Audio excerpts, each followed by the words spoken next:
a high-stakes card game, dangerous, beautiful women, the world's greatest spy.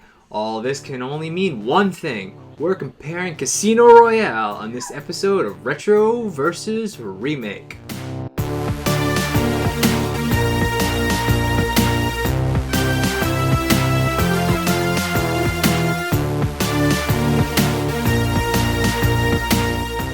I'm Reggie Parker. And I'm Dan Bulick. Welcome to another episode of Retro versus Remake. This is the series where we take original movies and compare them to their remakes. Join us as we answer the question, should this remake exist? Today's films are Casino Royale. Let's get right into it. Casino Royale, originally made in 1967, starring David Niven, Peter Sellers, Ursula Andress, Joanna Petit, Woody Allen, Barbara Boucher, Talia Alavi, Terrence Cooper, Deborah Kerr, Jacqueline Bisset, and Orson Welles. Directed by Ken Hughes, John Huston, Joseph McGrath, Robert Parrish, Val Guest, and Richard Talmadge. For those keeping count, that is a total of 6 directors. I believe, Reggie, that is the largest number of directors we had working on a single film. We will certainly talk about that later. Screenplay by Wolf Mankiewicz, John Law, and Michael Sayers. Music by Burt Bacharach? It is by Burt Bacharach, sorry. Anyway, the other film, Casino Royale, 2006, starring Daniel Craig, Eva Green, Mads Mikkelsen, Judi Dench, Jeffrey Wright, Giancarlo Gianni, Simon Abkarian, Katerina Marino, and Ivana Milicevic. Directed by Martin Campbell. For those keeping count, 1 director. Screenplay by Neil Purvis, Robert Wade, and Paul Haggis. Music by David Arnold. And this isn't so much a retro versus a remake as it is 2 films based on the same source material. They're both based on the 1953 novel Casino Royale by Ian Fleming, of course, the James Bond author. And for those unaware, this is James Bond's first novel. So, Reggie, what is your first experience with either film? The remake I saw around the time it came out. If I didn't see it in theaters, it was pretty close to after release. It was a big deal. Just for context in this podcast, I'm a James Bond fan. Mostly the Sean Connery years, which, unfortunately, rest in peace. When we picked this movie, we didn't know Sean Connery was going to pass, but that has happened. Yeah, at the time we're doing this podcast, he actually passed away a week ago, and losing a legend like that always hurts. Yeah, but I guess in some ways, I guess our timing is good that we can talk about sort of his work in the James Bond universe itself. But yeah, Sean Connery to me was like the original James Bond that I knew because I'd seen Dr. No, From Russia with Love, all of his movies. I wasn't as big on the Brosnan and the Moore Bond universe, but when Daniel Craig took over the reins, it was a big deal because this franchise was coming back into the forefront, and I remember everyone being really excited about that film. We'll talk about the results at the end of the podcast. And in terms of the original movie, this is my first time. I had heard about it. I heard that it was a little bit different, to say the least. So this is my first time actually seeing that. Mm-hmm. I also had seen the 2006 film. I didn't see it in theaters, but I think I remember renting it on Netflix. Pretty sure when Netflix only did the disc-based thing. I was like, oh, let me check out the new James Bond. Unlike you, I'm not really, I guess I'll call myself a Bond head. I'm not necessarily that. I've only seen Pierce Brosnan. I've seen a couple of those, and I've seen a couple of the Daniel Craig ones. I have never seen any of the Sean Connery films. I know, I'm a terrible person. I've never seen any Sean Connery Bond films. So I'm not necessarily knowledge in the world of James Bond, especially the early James Bond, around the time the original film came out. And I had also never seen the original film.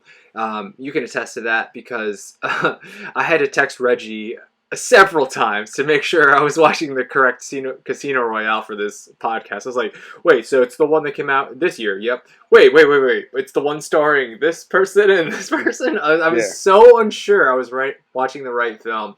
And we'll get into more details why that is. But yeah, I am not well versed in the world of James Bond. And I just never really got into that whole spy thing. It's very similar to Batman, but like for some reason Batman always resonated with me more in my youth. But I think now that I'm an older gentleman, Right. I might dig a little bit deeper into the Bond universe. Yeah, and just to kind of jump in for a second, like the Brosnan Bond, which like I've seen the movies, I guess, but like that particular set of Bond never really spoke to me, even though that was the Bond when I was growing up. Like Sean Connery was Bond in my book, and Brosnan was a little too slick and high tech for me. Whereas like Sean Connery had this sort of this different approach, which was more kind of the one on one, the smooth talker. He punch a guy if he had to. It was fun. And in some ways, as we go through this, I think the Daniel Craig version of this is actually closer to Connery in some ways. I mean, we'll get into this than Brosnan, in my opinion. And I think as we go, we'll talk about whether or not that works. Interesting. Yeah, my first exposure to Bond was actually GoldenEye, and I saw that in theaters. My babysitter actually took me. I didn't want to go. I had no interest in it. And I do remember, like, not necessarily liking Bond. I thought he was a little too pompous. I thought he was a little too, like, arrogant, just able to get away with everything on an unreasonable level. Like, he shouldn't be able to get away with that. That was my problem with the Brosnan films. Yeah, so, like, I didn't really get turned on to Bond because maybe GoldenEye was my first one. I had more sympathy for Sean Bean's character, the 006 character he played, who had trouble that he couldn't live up to 007, and I totally related to him a lot more. So that's my journey with Bond. I just wanted to throw it out there. I've been a Sean Bean fan since GoldenEye. I liked him more than Pierce Brosnan. I'll just say that. That's fair, and I think that that's actually the strength of the Bond universe as we kind of go through this episode is that if you talk to I don't know 100 different people, they're going to be very split on who James Bond is for them. Mm-hmm. For some people it's Craig, for some people it's Brosnan, for some people it's Roger Moore, for some people it's Connery. And I fell in the Connery camp, but over time, we'll talk about how each Bond really shapes up as we talk about these films. Yeah, I feel like for a lot of people, it's their first Bond is the Bond. Going back to Batman again, for a lot of people, like the Batman is the first Batman. Like a lot of people I talk to who I grew up with, it's like Michael Keaton is still their Batman because that was our first Batman. Christian Bale did a great job. A lot of people like what Ben Affleck did, but a lot of people still be like, oh yeah, because of what Michael Keaton Some did. people like Clooney. Some people, okay. I think more people like him as Bruce Wayne than Batman when they bring up the Clooney argument. Anyways, these are very different films. We are going to discuss that, but before we do that, let's of course do what we always do and just go over a brief, very brief, and very broad synopsis here. Here we go. James Bond is a spy working for the British intelligence MI6. He is instructed of a new target, Le Chiffre, a man who deals with finances of criminal organizations. Bond will be aided by Agent Vesper. At first, the two seem at odds, but love does bloom. The plan is to get all of Le Chiffre's money in a high-stakes card game. At first, it seems like Bond will lose, but he ultimately prevails. After the game, Bond and Vesper are kidnapped by Le Chiffre's men. Bond is tortured, but ultimately saved by the men whose money Le Chiffre lost. They murder Le Chiffre and let Bond and Vesper go. Things seem to be well, but there is betrayal as Vesper turns on Bond. Ultimately, Vesper dies, and each movie ends their own respective ways. The end. I am very surprised I was able to come up with that much in common. These are two very different films. And usually, lately, we've been starting with character comparisons, but I think we just have to talk about just how different these two films are. And I think we should just get into their completely different genres off the bat. The 1967 film is a spy parody, while the 2006 film is pretty much an action-driven thriller. And like I said before, the original film has 6 different directors. So I think we'll get into that a little bit as we describe the genre of each of these films. So where do you want to start? Do you want to talk about the remake first, just because it is straightforward as to what that is? Because I feel like we're going to talk a lot about what the original film, or the 67 film. Yeah, I mean, we could talk about the remake in the sense that it's pretty it's pretty true to the source material. Like, it's probably as close as you can make a film in 2006 that is like referential to that original novel. I mean, like, it is pretty much playing that story to a T with some modernization to make it fit into the 2000s landscape. But I don't know, like when I was watching the original, they described like the film is suggested by the Ian Fleming. Well, again, playing into that parody sort of thing. So instead of said based off of, they said suggested by, and I think that's as close as they could actually get because there's moments in that original that reference the novel, but like this remake just does. It's the story of James Bond, his first mission, uh, first big mission, really, at the Casino Royale. I'll start here. And tonally, I think let's start there, right? Right. So, tonally, this remake starts extremely gritty and not only referencing the original sort of the Connery years or the Roger Moore years, even Brosnan, like you said, the sort of hyper slick, hyper techy Bond that sort of evolved. This film really got back into grit and like changing the genre itself. So let's put it this way: although the satire film is trying to poke fun at what the genre became, this film said, "All right, this genre's gotten a little out of hand. Let's bring this back into the real world." And you get this awesome black and white sequence where James Bond, he's confronting a double agent more or less, and he's saying, you're selling secrets on the side, and he's going through in a really smart way how someone becomes a double O, like a 007.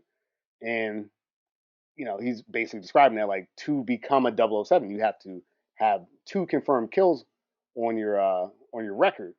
And the double agent that he's talking to was like, "Well, you never killed anybody." He's like, "Well, actually, I killed your contact." He's like, "How did he die?" Badly, and it's true. Like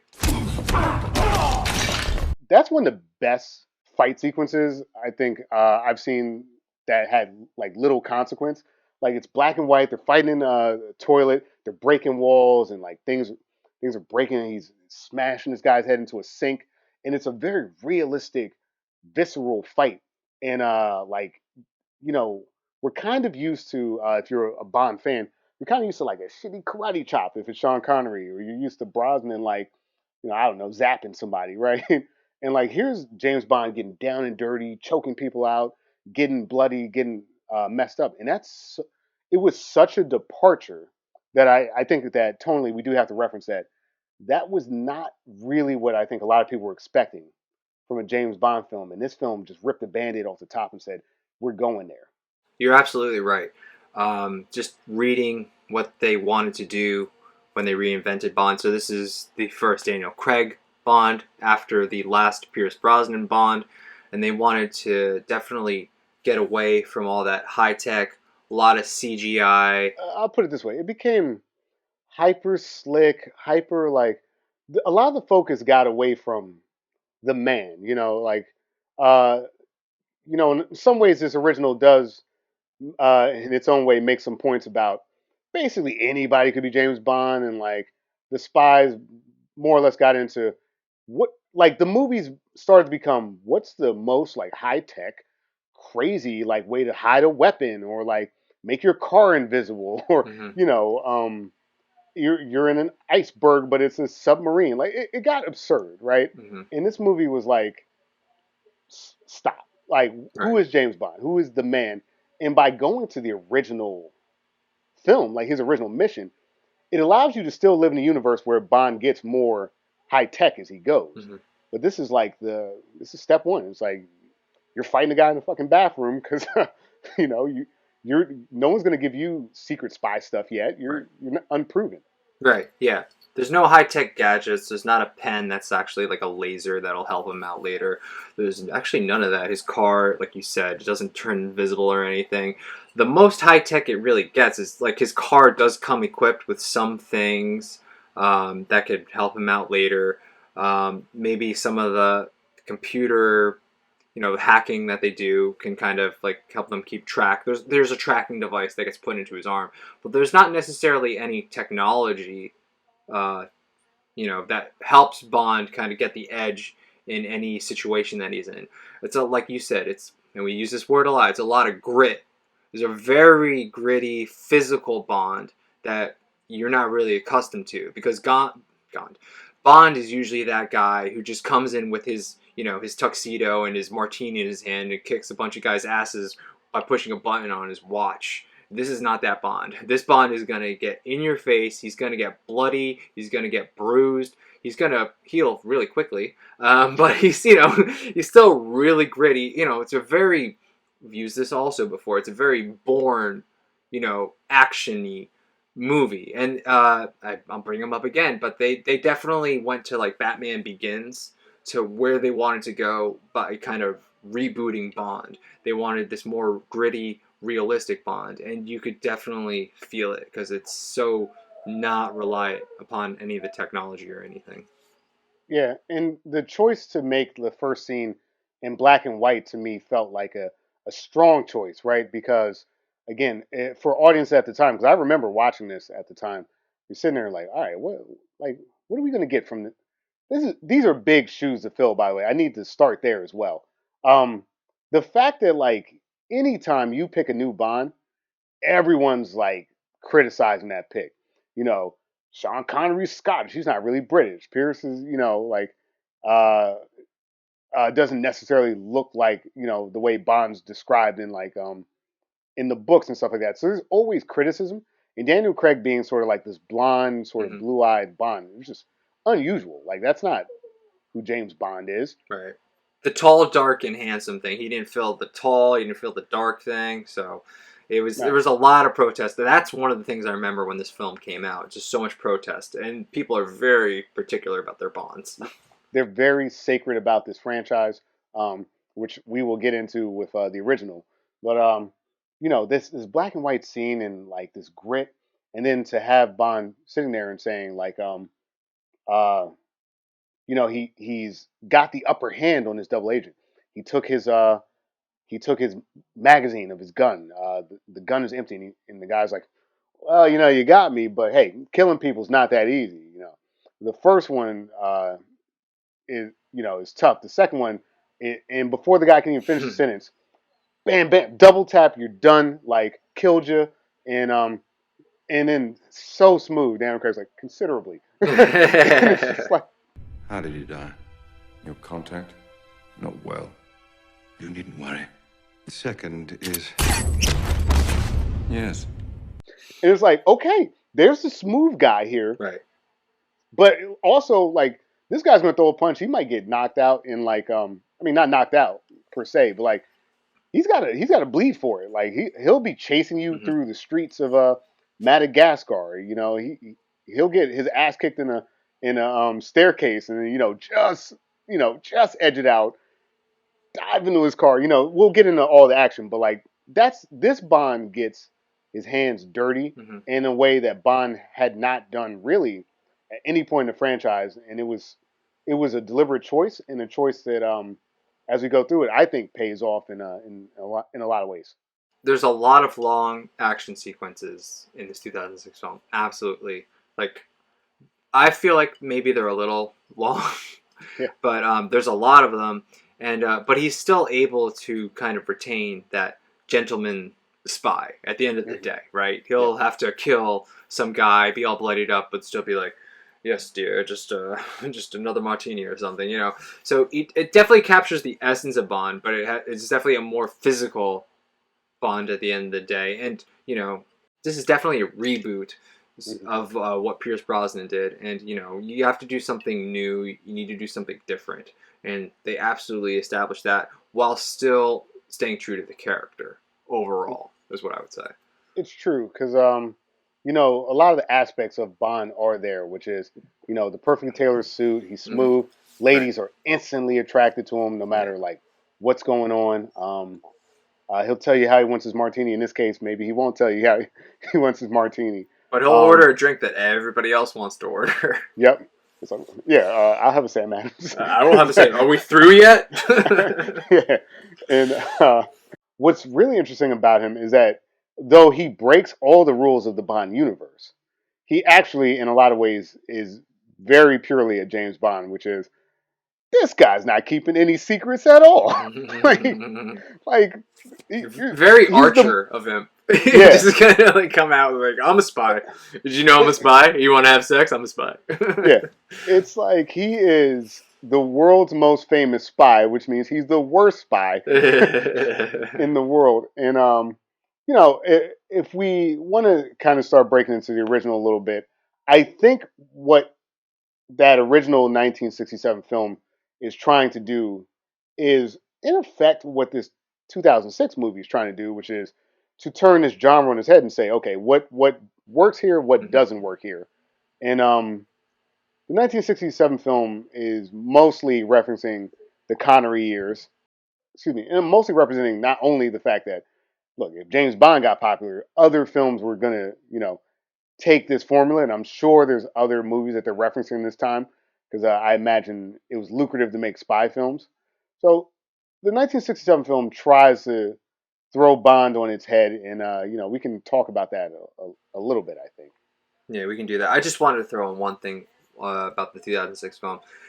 Just you can kind of get away with just like how different it is, just because it is necessarily it is Bond year one.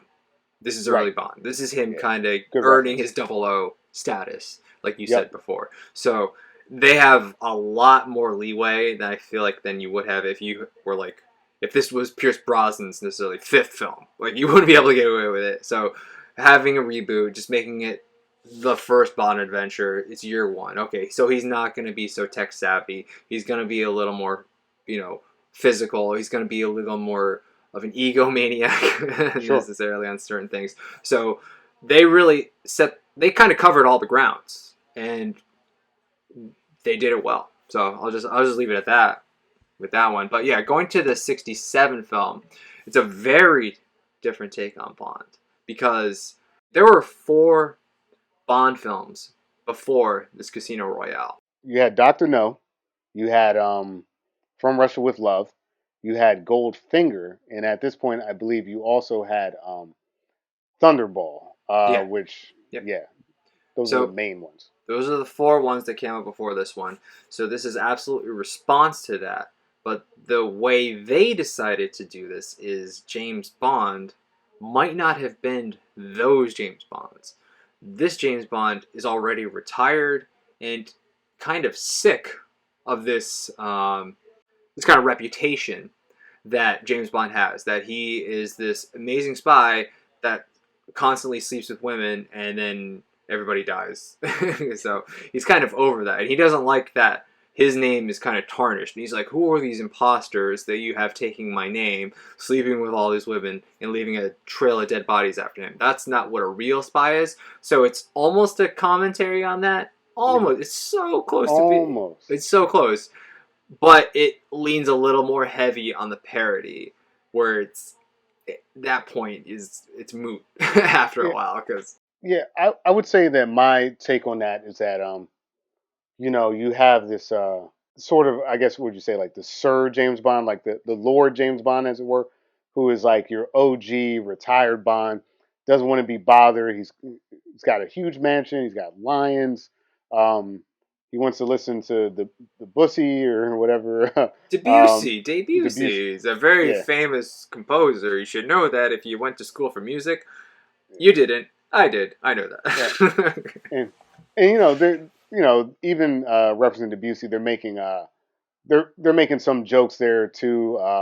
as well. But like he is basically what you would expect from a spy, I guess, in the sense that like the way he handled himself throughout his career, right? Versus like you're mentioning these newer spies that are just it's all gadgets and girls, and he's trying to say that like what happened to being a spy. Um, like you said, it could work if that was the central sort of commentary of the film. But like you mentioned, as it got into parody, to be honest, the movie really became what it was commenting about. So I wasn't really sure what the point was once they got there, right? They're like, okay, you've got your sort of lordly James Bond of old, but then you spend a significant amount of time trying to kind of put him through this phalanx of women, And when Sean Connery died, just for reference, I was like, I'm gonna watch From Russia with Love again, and I watched it, and as you would expect, it doesn't really age well. There's just the way women are portrayed in the film and stuff like that. It's like my wife was sitting there and she's like, "Oh, come on!" And I'm like, this is what they do. What do you want from me?" I didn't write it. Yeah, exactly. There's literally like a fight at like you're not even really supposed to say this more, but it's like a gypsy camp in the film. There's a fight. They got these two women fighting over who's going to be the wife of the leader or something like that. And it's objectifying. Hmm. It's pretty, it doesn't drive narrative at all.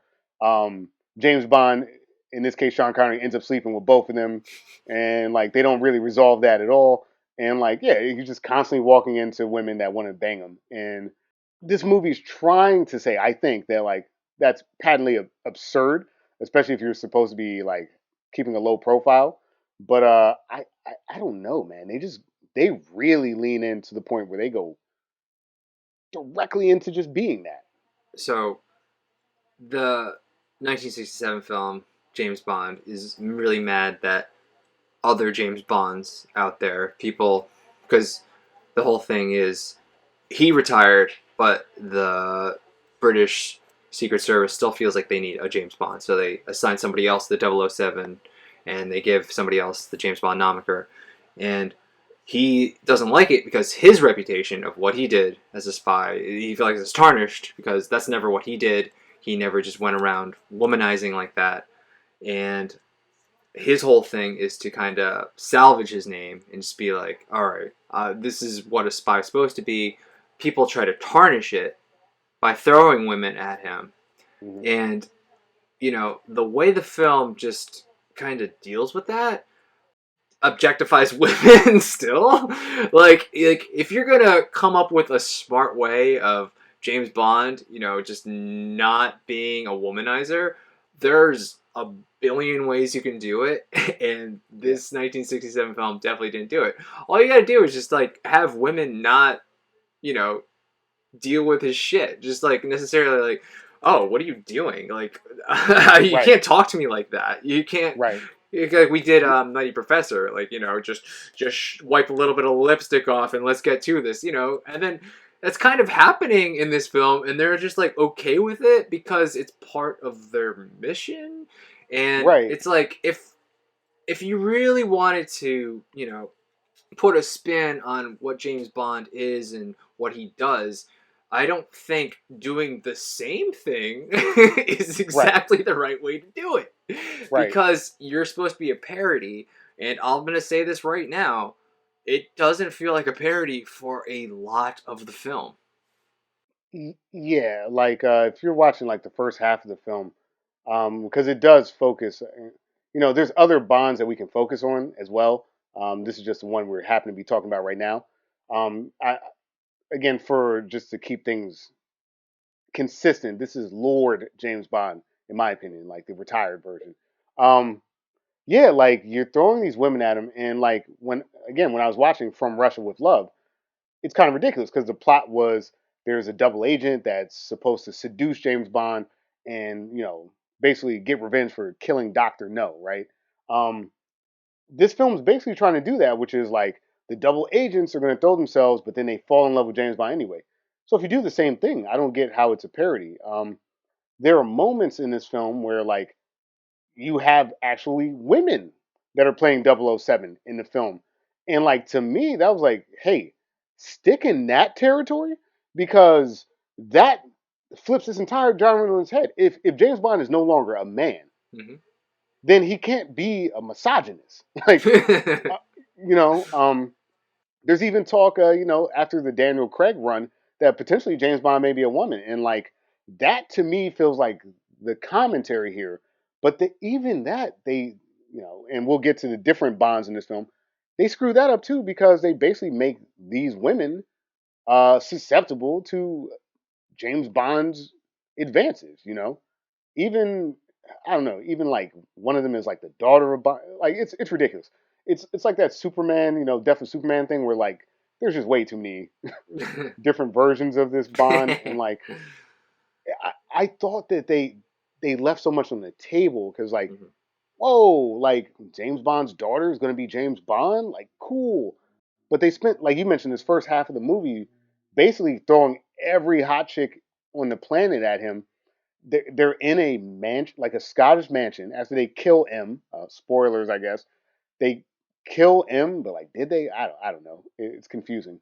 And they basically create this fake scenario where James Bond is in a mansion with like another problem with this movie is underage women, and they're all like 16 to trying 19 to year take olds, yeah. baths with him and throwing themselves at him, and having like dance parties. Like it's like, let's say From Russia with Love is a bad film because James Bond's just going to show up, bang this chick, and like it's now she's head over heels. How are you fixing this with 60 women Right. back to back trying to like bang this old guy too? A Like not even, 17-year-old in the tub with him. How is that parody? I don't know, man. And it's like it makes you wonder like who is this for? Because at this point, the Bond that we're talking about has nothing to do with the novel. We haven't even got into the Casino Royale story because we're spending most of the movie trying to take down um the genre that you're making the movie about. It felt strange. It was strange. And I'm just going to kind of build on what you said. You said, like, suddenly M might be dead. Maybe. We don't know. That's because, I'm just going to get into it right now, that 1967 film just has these jump cuts essentially where we were in one scene and everybody seemed fine, and all of a sudden we're in another scene and a character might be dead, kidnapped, captured. You don't know what'll happen. It'll just be a jump cut, and you as the viewer have to play catch up to figure out exactly what new situation you're in. And like I said before, 6 different directors. That means we have 6 different visions going on here, and it's not necessarily cohesive. It is a lot of you playing what is happening right now. Right. Like that first scene, like where James is like on his mansion, and then the guys are trying to get him out of retirement. And then they bomb his house, and you're trying to kind of digest, like, did they just bomb his house? And now he's Right. at a castle in Scotland, returning the Right. toupee of M. Right. And then Right. they're gonna celebrate, and that's a whole 20 minutes of the movie, and you're just trying to figure out like what Yeah. happened. Like, is James taking the mission? Like, there was a Right. point of them going to visit James, and we have this 20-minute detour, and we're never told what the point is. And it's confusing, right? Because you've got this scene, which actually, in some ways, like if that was the tone and where the movie was going, there was a place for this, which is the retired Bond. We're asking you to come back out one more time. Hmm. He's got a letter from the Queen. He's like, look, I'm a loyal Brit, but even the Queen can't get me to come back out. And then M apologizes and he says, I hate to do this. And he gives a signal basically when he smokes a cigar to like bomb his house, which I assumed that he wasn't going to die because it's his plan, right? But then, like, again, I don't know what happened there, but like you said, they jump cut, they're in Scotland, and there's all this random, again, jokes that they're trying to make, but like, I'm still not even aware of what's going on. Like, you having a guy in a kilt with a bagpipe, but then the bagpipe's like a radio or something like that. Like, I don't know who the bagpipe guy is. I don't know why we're in Scotland. I don't know why James Bond doesn't know who M's married to. I don't know why he would be confused. Like, you would have somebody that's French, but she speaks the best Scottish of everyone, and she doesn't either. And like now he's just in a house, and they're all trying to tempt him to fuck up his reputation so he'll come back. Like, aren't they the ones trying to get rid of him?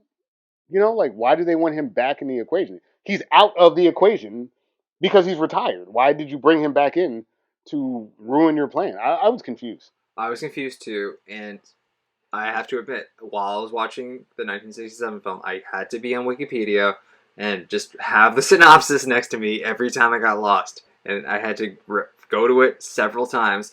So the whole point of him going to Scotland and them trying to seduce him is apparently them trying to tarnish his character, because according to that original Bond, Bond was celibate and didn't sleep with women, so they were going to try to prove him wrong by having him sleep with all those women. And that was the whole point. I swear to God, that was the whole point of all the sexy women just hitting on him. Right. Just so they could tarnish his reputation for science? I don't understand why.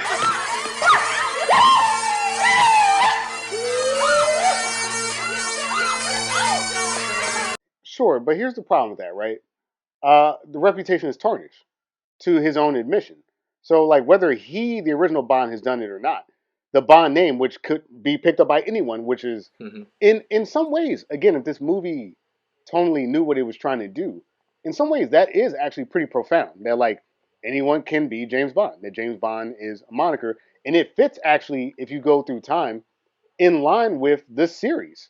There's so many different James Bonds that you have to acknowledge that Pierce Brosnan's James Bond is not Sean Connery's James Bond. Daniel Craig's James Bond is not, you know, again, Pierce Brosnan's or Roger Moore's. And it's like, the funny thing is, like, yes, they're all in the same universe, and yes, they're all James Bonds. But that does open up the world where, no, this is just the Bond for this time period, right? It works, right? Because it doesn't matter who James Bond is as long as they're hitting the James Bond notes. In fact, that's why they're going to reboot the series again when Daniel Craig's done. You know, like it. I didn't get that, right, because he said that the name was screwed up, that the misogyny, the womanizing, and the gadgets were too much, and it was ruining his name. So was he going to go defend his name? Because he's not. He's not even the only James Bond in this film, so I don't understand what he's protecting.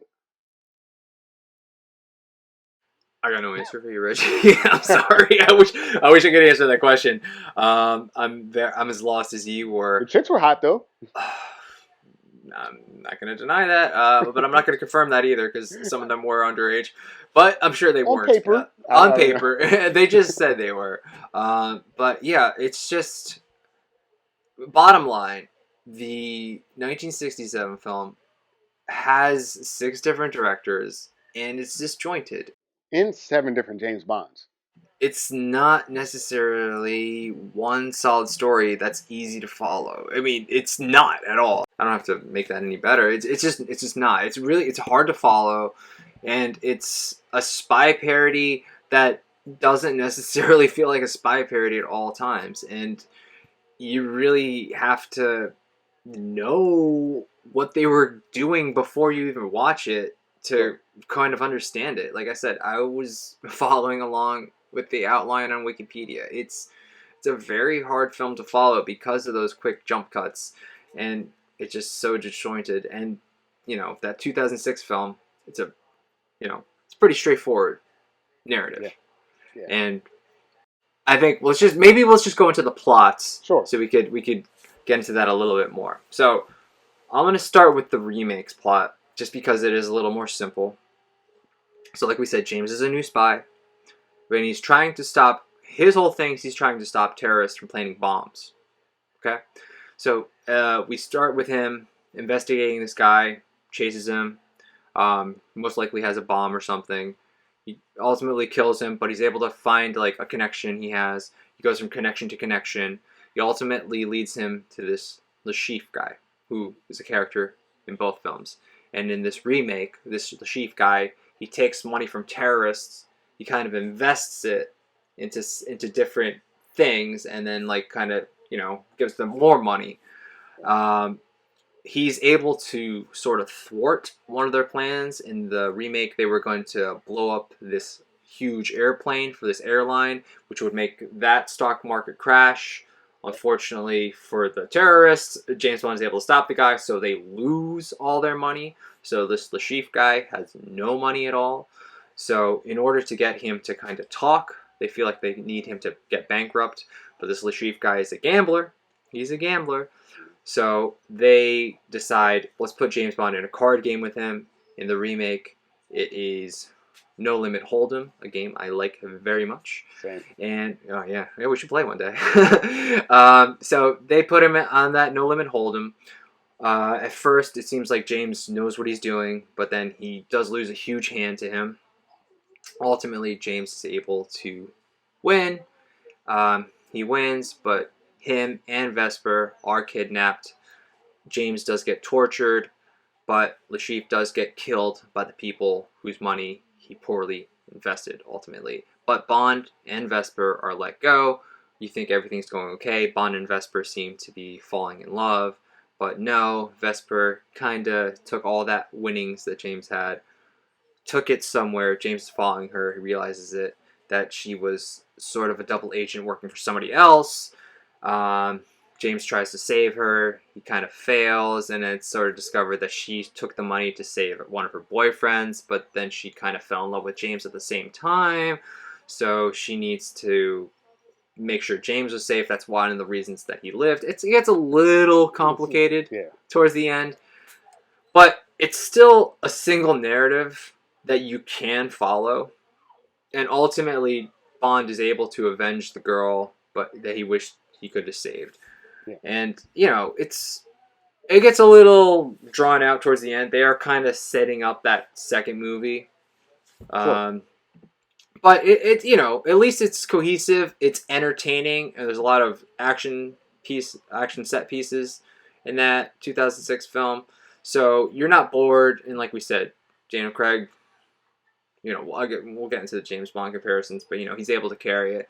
Eva Green is Vesper, and they do a well enough job. What helps with that too is that in the original sort of says this as well when they introduced the Lord James Bond. Basically, like that James Bond had a similar situation. He was in the field, he fell in love with somebody, that person died. Right. By introducing this element in this original film for Daniel Craig, it does show you sort of James Bond as a character built out. He's not really going to let his heart get all the way invested again. And that's kind of how this franchise, I think it allows for this character that is a serial womanizer. Like, no matter what's happening or how deep into the field he gets, he remembers his first kind of love, as it were, this Vesper character, and it affects his behavior throughout the series.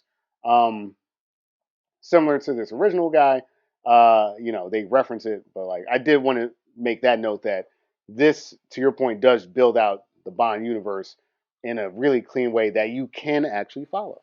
It is very easy to follow. And then we have the 1967 film. So James is retired. Mm-hmm. That's where we start.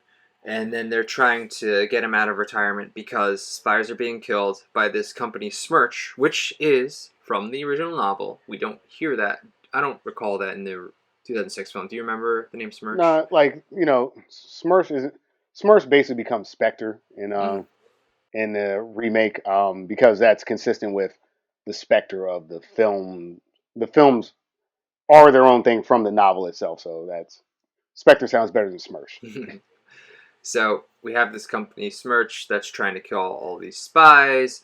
So they go to Bond, and the British service tries to get Bond out of retirement. And like we said, they kind of do because for reasons. Bond decides to do that. But when he's on board and realizes all these spies are getting killed, he decides he wants to kind of raise his own network of Bonds. like all these other. He wants to start his own sort of spy organization. Because most of these other spies are getting killed because they're falling to the seduction of random women who are killing them. So in Bond's mind, he's like, oh, I need to train spies to not get seduced by women, which could be interesting. Could be. Could be. They don't really go anywhere with that, but it is a play on that whole Bond just sleeps with every woman that he comes in contact with, which is that's some place to go, not really explored. Anyways, so Bond gets a bunch of spies, which gets into what we were saying. There's a lot of Bonds in this 1967 film. There's the original Bond, and then there's a bunch of sort of fake Bonds spread throughout the film, who could be men or women. Right. Now help me out here, right? Because at this point in the film, they basically are looking for an AFSD, right? An anti-female spy device. It's not a device; it's a person. And uh, again, I got a little lost here. Now, the guy that they have early on, that's kind of like this smooth James Bond type character that's like basically trying to control his, you know, base sort of emotions and not get all horny, basically. What happened to that guy? Was that the same guy later, or what? It's not the same guy later. He does show up later. You do see him kind of training a little bit later, just flipping over a bunch of women. But he doesn't really show up again until the end. And we'll get into that when we discuss all the different Bonds. Okay. But he's essentially a non-factor in the film. Spoiler alert. That was my take on it, because like at this point, right? So to your point about this film so far, we've been introduced to the retired Lord James Bond. Right. He seems okay. He's okay. He's a little quirky. We'll get into that when we talk about the characters individually. But he seems he seems like he fits definitely like a capable spy. I'll say that. Then the second guy feels like the same thing, right? Like to an extent. Again, I don't want to get off track because it does sound like we're going to look at each individual Bond, but like I did want to say that like at this point, there's so many different avenues this film could take. We're still open to the possibility of multiple opportunities here. So like you've got a guy who like is a Bondy ladies man who could be your AFSD. You've got potentially the the women, and again I'll let you continue, but again I needed some clarity myself, so I didn't mean to derail the conversation. No, it's fine. There's this whole, I guess, series of collecting different Bonds. One is even his daughter. We'll get into her. Yeah. Even still, one of those Bonds is killed, and then, like the 2006 film, Bond and Vesper are kidnapped, and Lashif, the guy who's sort of our villain at this point, is killed by Smirch and their leader. And then we find out that the leader of Smirch is the nephew of James Bond, Jimmy Bond. And ultimately, he is tricked by a female Bond, and he chews on some aspirin thing that actually acts like an atomic bomb after you burp 100 or so times. I don't know exactly the number. There's a bunch of, or hiccup, like or 40. It's a number, and then the bomb goes off. He explodes, and kind of in line with a lot of these sort of 60s comedies, like the good guys kind of don't necessarily make it out okay. In this instance, everybody kind of dies. Right. And you see everybody with angel wings, harps, halos, and all that stuff, which is, comedy. We get a spy parody. So that fits at least the spy parody narrative. The rest of the film doesn't necessarily fill that. Right. At least the ending does. So what kind of film it is, at least at the end. And I wish they helped me out sooner. So those are just a brief overview of the plots. I think we should get into the characters just to expand on that. So let's go into this original film now. Let's focus on this original film, because we keep talking about these different James Bonds. Let's talk about the original James Bond. In the original film, we have David Niven. He's our retired James Bond. David Niven is James Bond. I don't know where to start, so I'm just going to start when we're introduced to him. He's sort of talked up in the car ride there. We got a bunch of these sort of higher-ups from different countries just talking about, well, this is the spy. This is what it means to be a spy. And we can't wait to get him out and just talk to him to help us out in our cause. And then we're introduced to him, and he's in his huge mansion. And he plays Debussy till the sun sets, kind of like you mentioned. And he's in a weird chair thing that pumps up and down, and parody. Yeah, I think it's parody, and I think ultimately what they're trying to say is that he's not what you expect, right? Like you get talked up about this smooth spy who's done all this great stuff and everything, and he's basically sitting at home in like uh not a smoking jacket or like whatever you call it. Like he's basically in his pajamas Mm-hmm. and he's tending to his garden. He's on this like weird chair, like you mentioned. Maybe it's like exercise thing. I don't know, but like he's got a profound stutter. Like he Mm-hmm. stammers a lot, and he's not what you expect. And even some of the people that are there, because you have M that's there, you've got like a CIA guy that's there, you've got a Russian Mm-hmm. spy, all this stuff. So in this particular Bond sort of points out the absurdity of what they're doing, right? He's like, yeah, you got cyanide in your carnation over there, you got fucking knives in your boot, Mm-hmm. you got so much firepower and whatever. And like he's competent but unexpected, I think would be the best way to describe it. And in a lot of ways, again, there are moments in this film where it's like Mm-hmm. there's something there. Right. There's something with the guy that like, he shows up at the spy whatever event basically, and he's like, excuse me, do you mind if I and no one takes him seriously. Next thing you know, he shoots down the whole room, wins the day. Like there's something about that Mm-hmm. guy. And we get moments with him in Scotland, with the physical challenge with the Rock, which was whatever. But like he is smooth in his own way. He's just not smooth the way you would expect a James Bond to be. And I think there's parody there that could have worked if that was the central theme, which it wasn't. But that Mm-hmm. was my take personally. Exactly. No, I'm absolutely on board with you.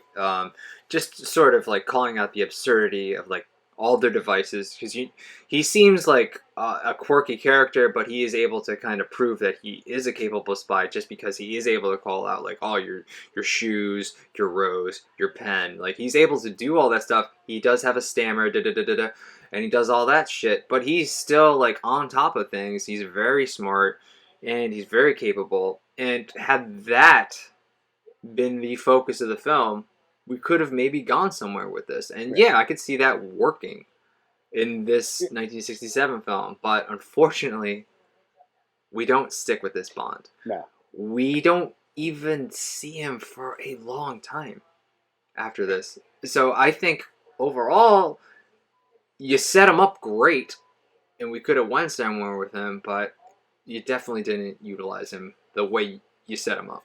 Fair. And I do see the world where like the stuttering spy Right. works, Mhm. Yeah, it works. I just think of like the Bill Murray movie, The Man Who Knew Too Little. This kind of, you know, not aware guy that he's in this sort of espionage situation, and he just keeps on like performing these random acts that are getting him further and further Right. towards the actual goal. That's a stupid movie, but it's enjoyable, and like I felt like this movie could have went there because like you have this guy that's not necessarily just playing against the James Bond type completely. He's also saying it's stupid that this guy's sleeping with all these women because I never slept with all these women. I don't understand why James Bond has to be sleeping with all these women. So he's addressing, the absurdity of this perfect spy who gets to sleep with all these beautiful women like right off the bat. I feel like you keep going that way. Right. Keep going. Like there is a universe where it works where like breaking the rules of this established silly universe, which is drink a martini, bang this chick, and tell her you're a spy. Like, of course that shouldn't work in spy world, but like yeah, they stopped short, and not only did they stop short, they completely switch gears. So maybe that can take us into some more of these bonds. All right, so I'm gonna move on to kind of I guess the number two Bond, the Bond that sort of mirrors the Bond in the 2006 film the most, which is Peter Sellers. His initial name is Evelyn Tremble, but he ultimately becomes a James Bond as well. I see. Very sexy pants you're wearing, James. Yes, they're the new 00 fronts. And I'll just throw her out there too, just in case we mention her. Vesper in the 67 film is portrayed by Ursula Andress, who was in the original James Bond movie, and she's also sort of tagged as a James Bond. She's the one who actually recruits Peter Sellers' character. So I just wanted to throw her out there because they are pretty close, how the two of them always interact and everything. So Sure. his Bond is kind of closest to what resembles what you think Daniel Bond Craig. would be. Yeah. What you think of Bond in general. Just he doesn't really come across as goofy. He definitely comes across as kind of a straight shooter. He seems competent, capable. Yeah. He's definitely good at the card game. He was recruited because he's good at Baccarat. That's the card game that Le Chiffre is really good at, and that's actually from the source material from the 53 book. It's not No Limit Hold'em, it is Baccarat. So that's why he's recruited. So it makes sense to you. Like, oh, this is going to be the Bond. Peter Sellers also gets top billing in the 67 film. So he definitely exemplifies Bond the closest to way you think he has or should be over the years. I guess like there's aspects of him like what he typically wears glasses and he doesn't, but like Right. Yeah. that's probably the closest to him being sort of kind of the jokey character. Like he's not quite the physical specimen in some ways that you would expect, but it makes sense. Like in a universe where anyone can be James Bond and you're recruiting James Bonds to fill certain roles, like yeah, Le Chiffre is really good at Baccarat and you're the premier expert at Baccarat and no one knows who you are. I could see that. Let's recruit this guy to be the spy for the Casino Royale mission. Makes sense. And to your point, he does ultimately, as the movie progresses, feels the most like a James Bond when, as we know him. There's so many moments like where he's actually kind of smooth. Like when he's not wearing his glasses, sure, he misses the champagne glass or not the champagne glass. He misses someone in his room that he's trying to shoot. And then like that, okay, that's funny. And like we're still in parody world. He puts his glasses on, he shoots off the cork. So I was like, okay, he is smooth. He just has like some limitations. Um, he's not super confident about his ability to be Bond because that's not his world. But like when it's all said and done, he's able to do it, and he does it competently. Like he wins that Baccarat game pretty handily against Le Chiffre. He's able to get the upper hand on Le Chiffre, who's like cheating with these infrared glasses, and then again it's parody. They make him wear like these weird like kitten glasses and so that. So strange but funny enough. In like yeah, this guy is we're right there. We're right Okay, so there. we flipped from the old man Bond, and now we're like you said before, kind of like in our year one Bond, and it does. This is the only time, in my opinion, this movie feels anything like the source material. Yeah. So I'm just gonna come right out and say it. Peter Sellers, he had some issues with the 67 film. He's, like I said, he got top billing. He's sort of our main star. He didn't necessarily play nice with everybody. He had a lot of issues with the film. He didn't necessarily like the parody take on it. He definitely wanted to play more of a straight Bond character, which is, I think, why he feels the most like Bond in the 67 film. Which, okay, so he didn't want to play the parody. He gets to play the straight guy. That's okay. But not only did he want to play straight, but things came to a head at a certain point, and he flat out refused to film anything else anymore. And that's a problem when your star refuses to shoot anything anymore. So he essentially dropped out after a certain point. And I said it before, this 1967 film feels a little disjointed.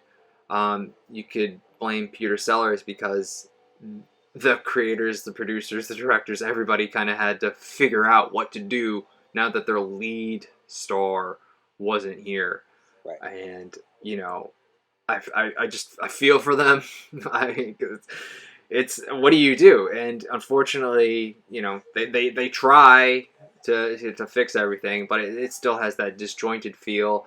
Sure. There's rumors he didn't get along Orson Welles. We'll talk about him a little bit later, and it's a shame because he definitely was the closest to Bond through all the sort of Bond characters in that film, and we follow him a lot. And other than winning that Baccarat game, we don't really go anywhere with him because he dropped out, and he's ultimately just killed, kind of an off-screen death in a way. Yeah, because like when you see the aftermath of him getting shot, it's actually just a freeze frame of like dead bodies. He doesn't even get shot necessarily. It just, you see him getting shot at, and then you just see a pile of dead bodies, which you assume he's in. So, Right. Closest to Bond, but just potential not reached because unfortunately he had a problem. Yeah, and like even the moments in that he interacts with Orson Welles, who we'll talk about, who plays Le Chiffre, and we'll talk about his Le Chiffre versus the other one. But they have the back and forth that you kind of saw in this remake. Le Chiffre makes fun of his the book he wrote about Baccarat. He said it's pretty uninformed, and he has skin in the game there, which is like uh, hey, I think I'm pretty good at baccarat. This guy thinks I kind of suck, and they square off. Like again, cohesive. Here's the money. We staked you money. Mm-hmm. Here's what he's trying to do. Le Chiffre is trying to basically bribe all these world leaders, so he has control. He needs the money because he's a compulsive gambler. To your point, and he's been staked by Smersh or whatever. And it's like, okay, here's the plot. We're here. We got it. And the funny thing about it is this particular plot point is sandwiched sort of like in the middle of the movie, and then they like it happens and it doesn't happen, and it's like, oh, okay, because we could have stopped right here, um, when he won the game and saved the day, but like we didn't stop here. Actually, we have a long way to go. And really, the only thing that resembles the source material is it 10 minutes of the movie. Yeah, it's very brief, and that's from my synopsis. That's where I was able to draw upon was pretty much what Peter Sellers did. Anything the original Bond did, David Niven, I didn't throw in the synopsis because it doesn't really follow Casino Royale, and it's.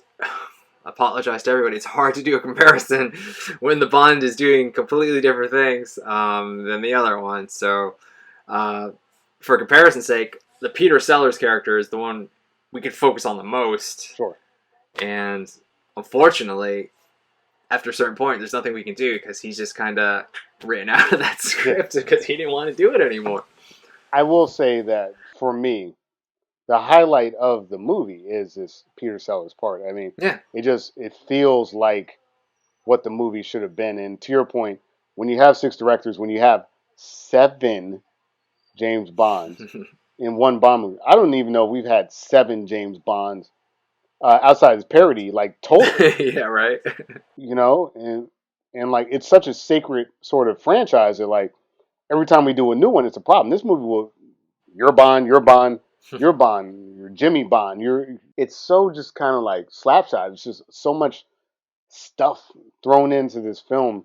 And when I was having the most fun was during the Peter Sellers part. So I'll say this: that like Peter Sellers versus Daniel Craig, of course. This is the closest thing to what our podcast usually is going to sound like. Peter Sellers is a decent James Bond. I would put him up against Daniel Craig to an extent. Daniel Craig wins the day for sure with his portrayal, but Sellers, like, okay, he kind of surprised me with his ability to step up and become sort of Bond, even though he's more of like a sort of math, gambling nerd, and it worked. And he even like hooks up with the chick with the champagne bottle. We get the scene that's very much like in the book where he gets poisoned and he uses the antidote, and like that's just like the scene where Daniel Craig is poisoned at the table and he has to like literally be revived. Like I was like, oh shit, like this feels like Casino Royale, and you know that didn't last long in this movie. Yeah, and we keep saying this, or we have said this is a spy parody. He doesn't necessarily fall into the parody No, I don't think too so. much. Like the most Peter Sellers really comes into parody is like when he's with Vesper, like kind of the first time he meets her, and he kind of has to. She's trying to convince him to become James Bond, Mm. and she's like, "Well, you just pretend to be somebody else." So he kind of has this sort of montage where he sort of plays other people, some other nationalities sometimes. Borderline offensive, not never necessarily crossing that line. And it's 1967, so Sure. give him a little bit of slack. And he does kind of go there later during the Baccarat game. Yeah. That's when it was a little more offensive, when he just started that was- doing accents. Yeah, And I'm just like, I don't know about that. it didn't So age well.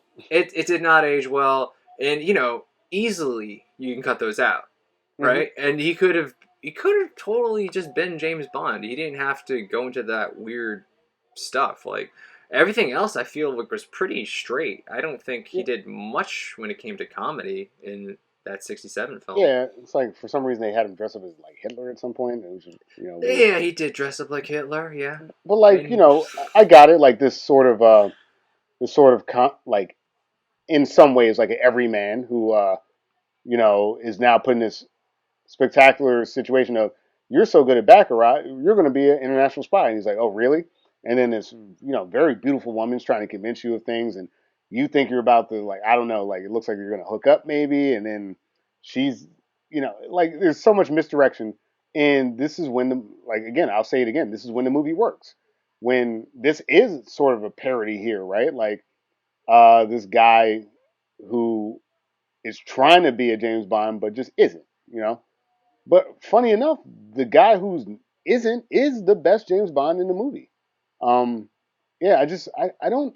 I mean, obviously we know what happened, but like I wish that worked. I wish that this didn't end up being full on parody because I think they actually with the cast that they had in those scenes it was like wow, this actually could have been something. And fortunately, it really wasn't.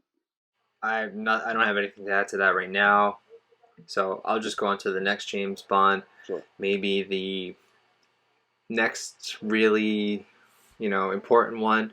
We'll just say it's maybe the daughter of James Bond, Joanna Pettit as Mata Bond.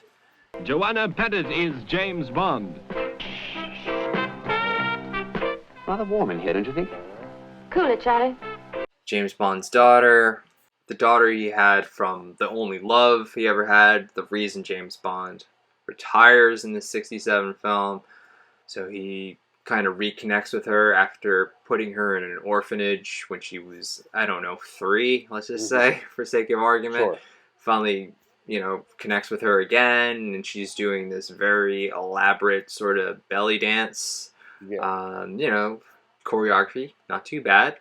It was pretty solid from what I saw. Sure. And so he recruits her, and she's in the film. I don't know what else to say after that. Right. He recruits her, and she's in the film. So from as the kind of like the Bond, I guess quote unquote expert here. Yeah, okay, I see the parody here. It's like her mother was like Mata Raji or something like that, which funny. This Mata is- Hari, I think.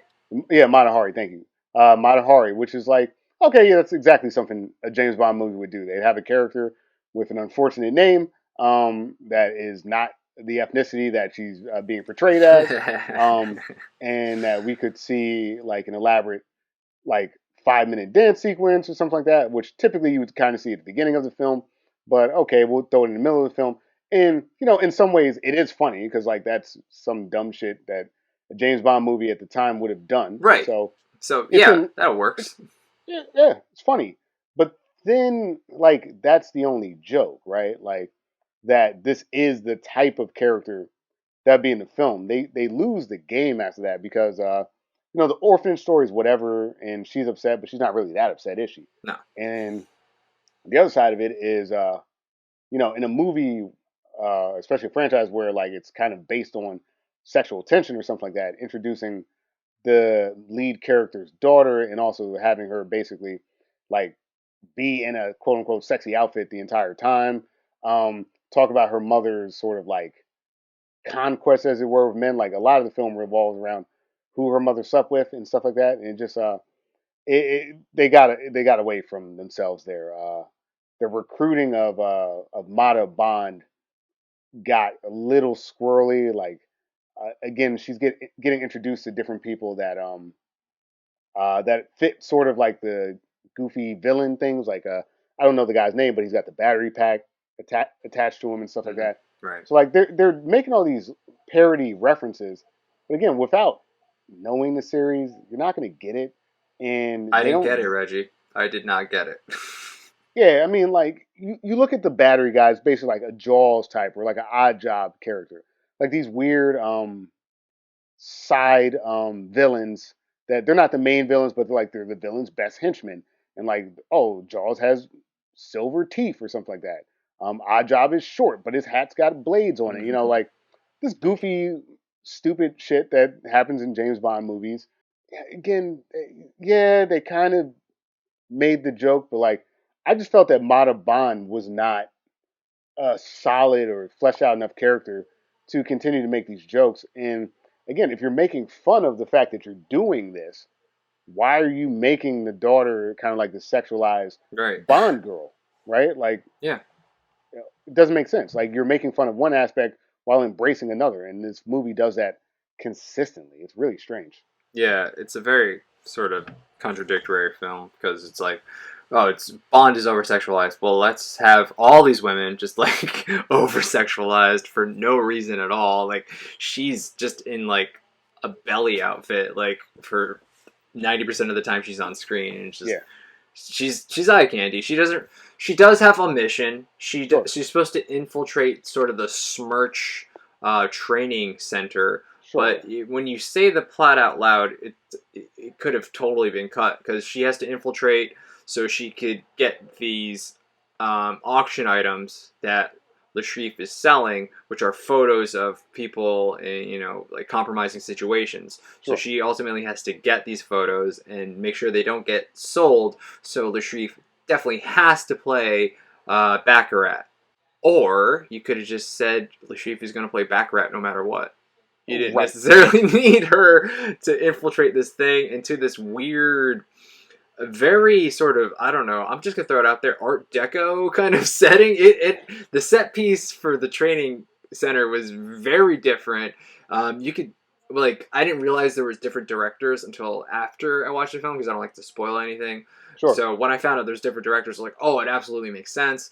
Just the art, just the way the sets were set up, they didn't Sure. look very realistic. Even the way they were shot, they sort of had like a Dutch tilt and Sure. the different scenes. So it had a different feel for sure, and just how And it was shot, and it felt like a completely different movie. And again, this is a problem with that '67 film. We're just hanging on to this character for way too long for a plot point that doesn't necessarily drive us forward that much, and we're just confused. Like, wait, what happened to these people we were following? Why am I following this person now?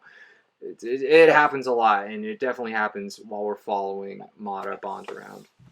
yeah, it's like there's constantly these moments in the film where I'm watching and I'm like, okay, I get that joke. Like I get what you're making Right. fun of, but Yeah. like they just they're in it for too long and they're not really consistently making the joke. To your point in this scene, you're right. It's filmed different.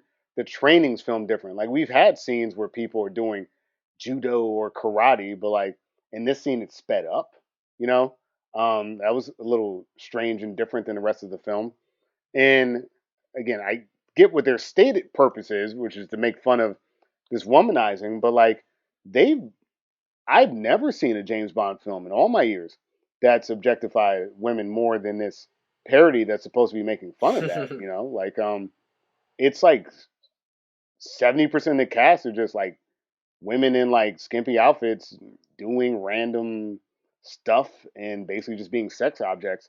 including James Bond's daughter, which is like what? Like make her part of the film, make her matter, and they don't, and it's such a missed opportunity. Yeah. And I mean, like, there's so many weird. I just gotta say, like, again, because Woody Allen's in the film too, and like, I just felt weird the whole time because there's so. I'm just saying, there's so many young women in the film, and like, it's Moneypenny's daughter, and then like, like even the celibate James Bond has like a thing with her.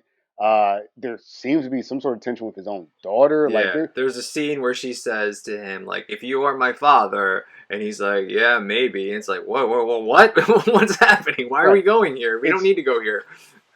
yeah, it's like, oh, you remind me of your mother, which is like, yeah, I guess so. It's your daughter, but like, it's not like he said it in like a lovingly, like Right. fatherly way. It's like, More in an erotic way. Like, you're more. yeah, You look at those curves, just like your mom. Like, what the fuck, man? Come on. and then other characters are sexualizing her, including I don't even care what the character's name is, but like the battery Yeah, the battery guy. man dude, like it's just tonally off. Yeah. And to your point, like stealing some compromising photos, having the joke of like at the auction, like the Chinese delegation is going to stand up, but the British guys aren't going to decide. That the Americans are sitting down, but the Russians are standing up.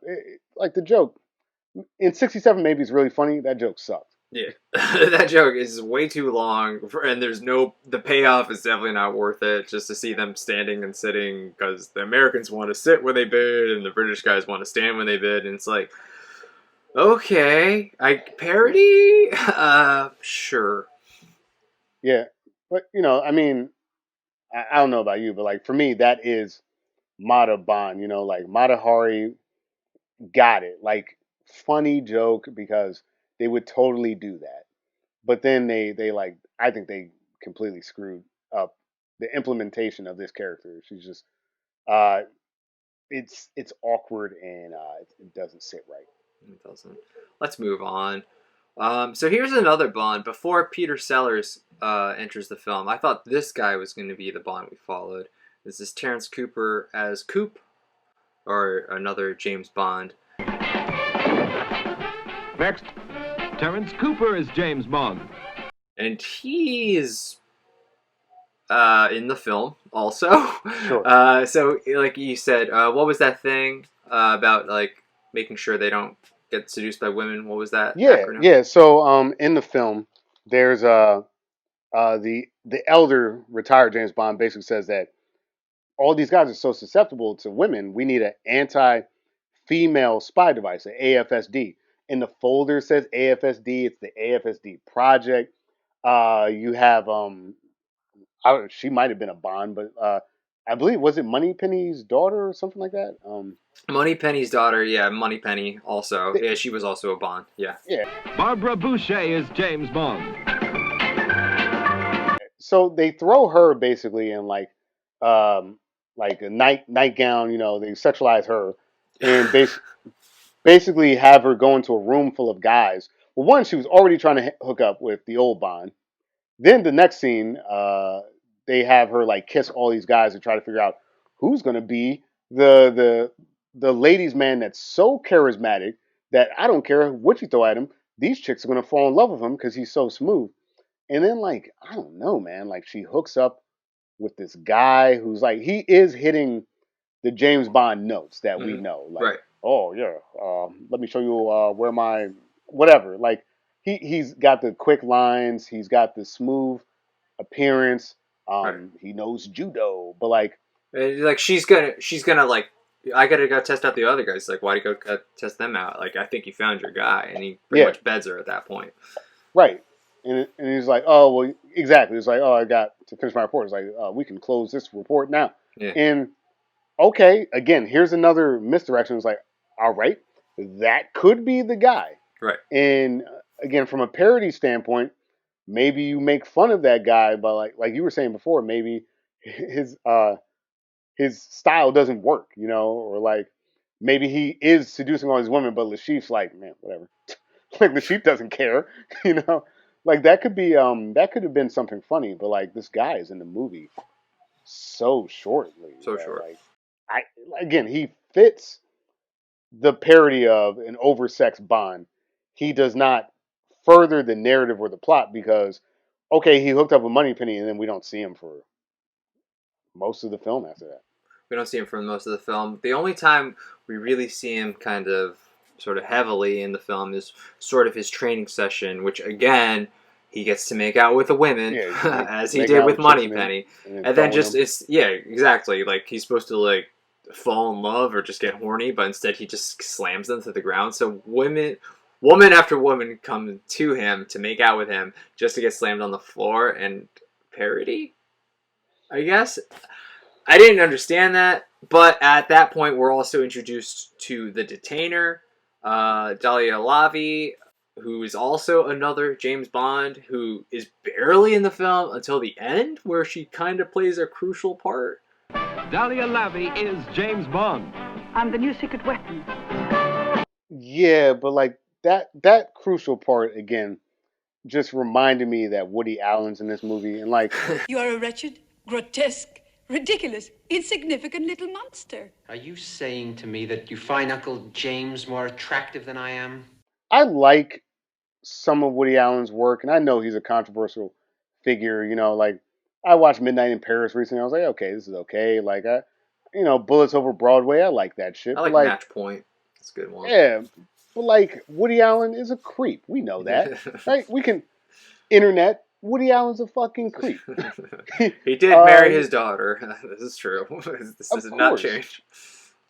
And he's always been like that. He's, women, I just want to touch. I gotta hold them. I gotta touch them. Oh my goodness. Oh, and like he's doing that in this scene. Like the same thing he's done in every movie he's ever been in. It's like because that's what his subconscious is. He's a crazy, horny, neurotic, like genius. He's like, yeah, his art's amazing, but like, bro, like, take a cold shower. You gotta relax. And I'm sure that probably his idea to try to figure out a way to like tie this chick up naked to a table so he could be all weird and neurotic and the detainer was a good character in a lot of ways, but like you said, she's not there much. And what do they do with this kind of strong character that does a lot of recruiting and stuff like that? They strap her to a table with no clothes on, and then she's okay, yeah, she sneaks the explosive into his drink. But to be honest, bro, at this point, this movie is so far off the rails that that scene, first of all, getting to that scene was insane. Everything that happens after that scene, and including that scene, is insane. So at this point, I am checked out of the movie. So the detainer, I guess she like helped us get to the ultimate end of the movie, which God bless her for that. But this is a missed opportunity with a fairly decent character. Yeah. So I'll just kind of jump into him because it kind of talks about her too. So Woody Allen is Dr. Noah, Jimmy Bond. He's ultimately the head of Smirch. Woody Allen is James Bond. My doctor says I can't have bullets enter my body at any time. He's just upset that his uncle James Bond and basically all men can get women but him. So he wants to do this thing where like all men over 4'6" or something or 5'6" die, and only beautiful women are alive. So he's like the cream of the crop. So all beautiful women will be attracted to him. I'm a perfect specimen, Dan. And yeah, he does have the detainer strapped into like this device completely naked. The straps are covering up all her private parts and everything. But yeah, it's that creepy Woody Allen just able to get tricked and seduced by this woman as she takes this atomic bomb that's the shape of an aspirin that tastes like an aspirin, and he pretty much eats it, and then as soon as he's done burping a certain number of times, he's gonna explode. And that's the movie. That's a plot point of the movie, and like you said, Woody Allen's creepy, but if Woody Allen's in a movie, you're hopeful that this is gonna be at least funny, and it's really not. The most he really does comedically is like he starts playing Debussy, and he kind of does it, and then he does it with one hand, and then he takes his hands off, but it's still going, and then he kicks the piano. That's his biggest ha-ha moment, honestly.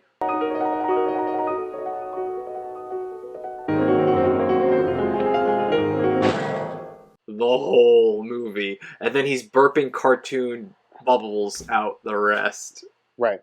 I mean, he's kind of funny in the initial intro, which is like you blink and you miss it. The elder James is like, "What's this Caribbean mission over here?" And it's like, "Oh no, it's Jimmy Bond." He's like, "Oh my God, my nephew," and he's about to get shot by a firing squad, and I'm allergic to dying. Please, just look this way for a second. That's my Woody Allen, guys. And like the funny thing that happens is he's about to get shot by the firing squad. He has an exploding cigarette as his last cigarette, and then he jumps the wall. So long, suckers! And once he's over the wall, there's another firing squad on that side, which is like, okay, Woody Allen. That's actually where Woody Allen's good. The neurotic. I'm so nervous, and then something funny's happening, and you're not expecting it. And look, he's played that joke very well throughout his career, and I think he's actually one of the best at it. So long, suckers!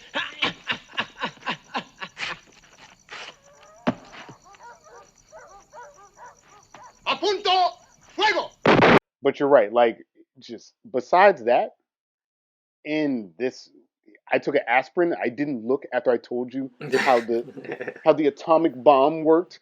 I can't look at you. And then next thing you know, he's blowing up. It's just a weak fucking character. Um, and to be frank, I don't want to use my own sort of preconceived Woody Allen opinions here, but like it's just so consistent with who the man has proven to be over time. And again, I'm not saying I'm a huge Woody Allen hater, but like I will acknowledge that he has his controversy, and it felt very controversial. The tone of this film to have him playing this character, it just felt like kind of gross. I don't think there's anything else I have to say about any of the other Bonds. We briefly touched upon Moneypenny. She didn't really do anything. She didn't do anything. Cooper didn't really do anything. You got Ursula though. Ursula as Vesper. I mean, we could do the Vesper comparisons then. Yeah, we could do that. If you want to get into that. So we have Ursula Andress as the Vesper in the 6-7 film. Ursula Andress is James Bond. And then we have Eva Green as Vesper in the 2006 film. Now, having just met you, I wouldn't go as far as calling you a cold-hearted bastard. No, of course not. But it wouldn't be a stretch to imagine. I mean, it's really hard to do a one-to-one comparison because they are such different characters.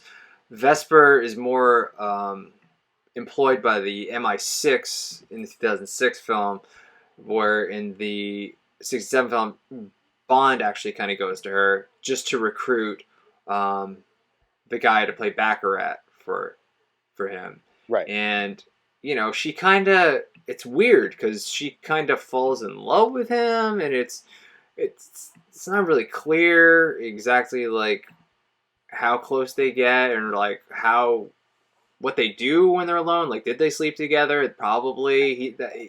He's with her when he does all his weird like costumes and like he dresses with his Hitler and everything. Yeah, it's like they're like the Bond and his sort of sexy companion relationship, but it's so kind of muddy, and you're not. And again, the line between like, how is this parody or is this serious? It's so blurry. Like I couldn't tell what was parody at times. So like I feel like you really have to know those first 5 Bond films well to like appreciate the parody, because I didn't get it. Even then, man, like it's not like I know the first 5 Bond films, and again the biggest jokes are that women are throwing themselves at this James Bond, and they take a swing at that, but then they don't, because they do the same thing. They make women throw themselves at him, but in really inexplicable ways throughout the film. And then the other jokes are like the spy gear, which really doesn't come into play in much other than like training sequences. In that opening sequence where they make fun of the CIA guys and the Russian guys for having like spy gear on them. This, to me, Ursula Andress is the most elevated of the women characters in this movie. She holds her own in a lot of ways, but you're right, she is relegated to kind of fall in love with this guy who, like, there's no reason for it. He's not very that capable, Peter Sellers is okay in the film, but like what he's not that smooth, right? Like she's this by far, in my opinion, this Vesper Lynd in this original film is the smoothest character of them all.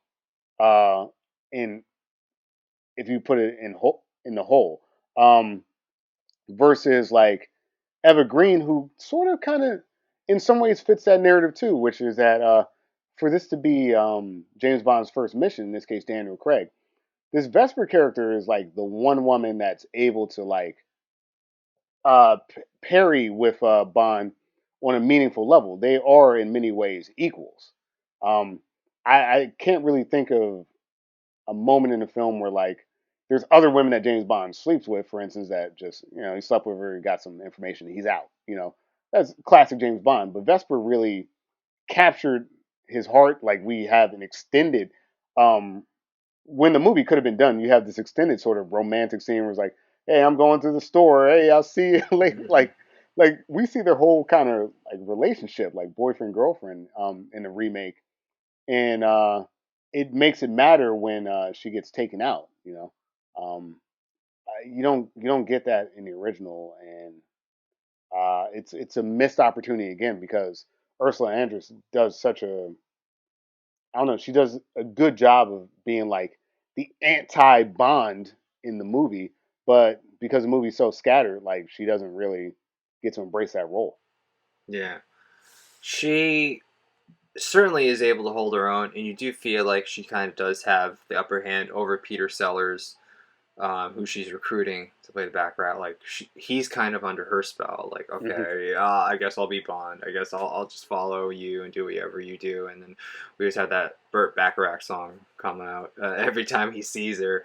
So there's this mystique, this charm to her, and yeah, like you said, they don't really take it anywhere. They set it up, and her character ultimately just falls flat. And you have Eva Green's Vesper, and she does a lot more with her character. Obviously sign of the times, but even just like her introduction to Bond, just they're on the train and they're kind of sizing each other up, figuring out each other's history with just after their first interaction, and she's able to hold her own just with Bond, or as much as Bond is, and like that's where you realize that they are equal, because he sizes her up like, this is you, this is who you were, and she's like, well, this is you and who you were, and he's just like, oh shit, and it's like, I was an orphan because you were an orphan, that's why your head was able to go there so quickly, and it's like, oh shit, so immediately, it's kind of a cheeky way for them to kind of meet each other, but it lets you know where the playing field is, and it's absolutely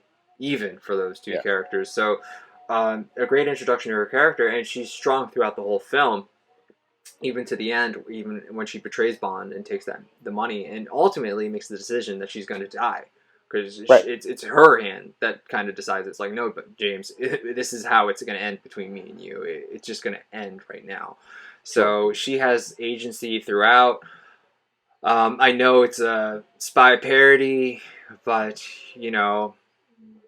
what you do with Ursula Andress, she is able to get Peter Sellers to do what she wants, but ultimately she's just, a lot of her is just eye candy too. Like she talks to David Niven's Bond on the phone watch and shit, and she's taking a bath, and then he's able to just kind of oogle her, and she's embarrassed, and it's like, you're just taking away all this like strength we're giving her just by objectifying her in this way. I get it, it's a parody, but like the consistency is just not there. It's not there anywhere. I mean, like it just swings back and forth. It's like, are we making fun of this, or are we this? Yeah.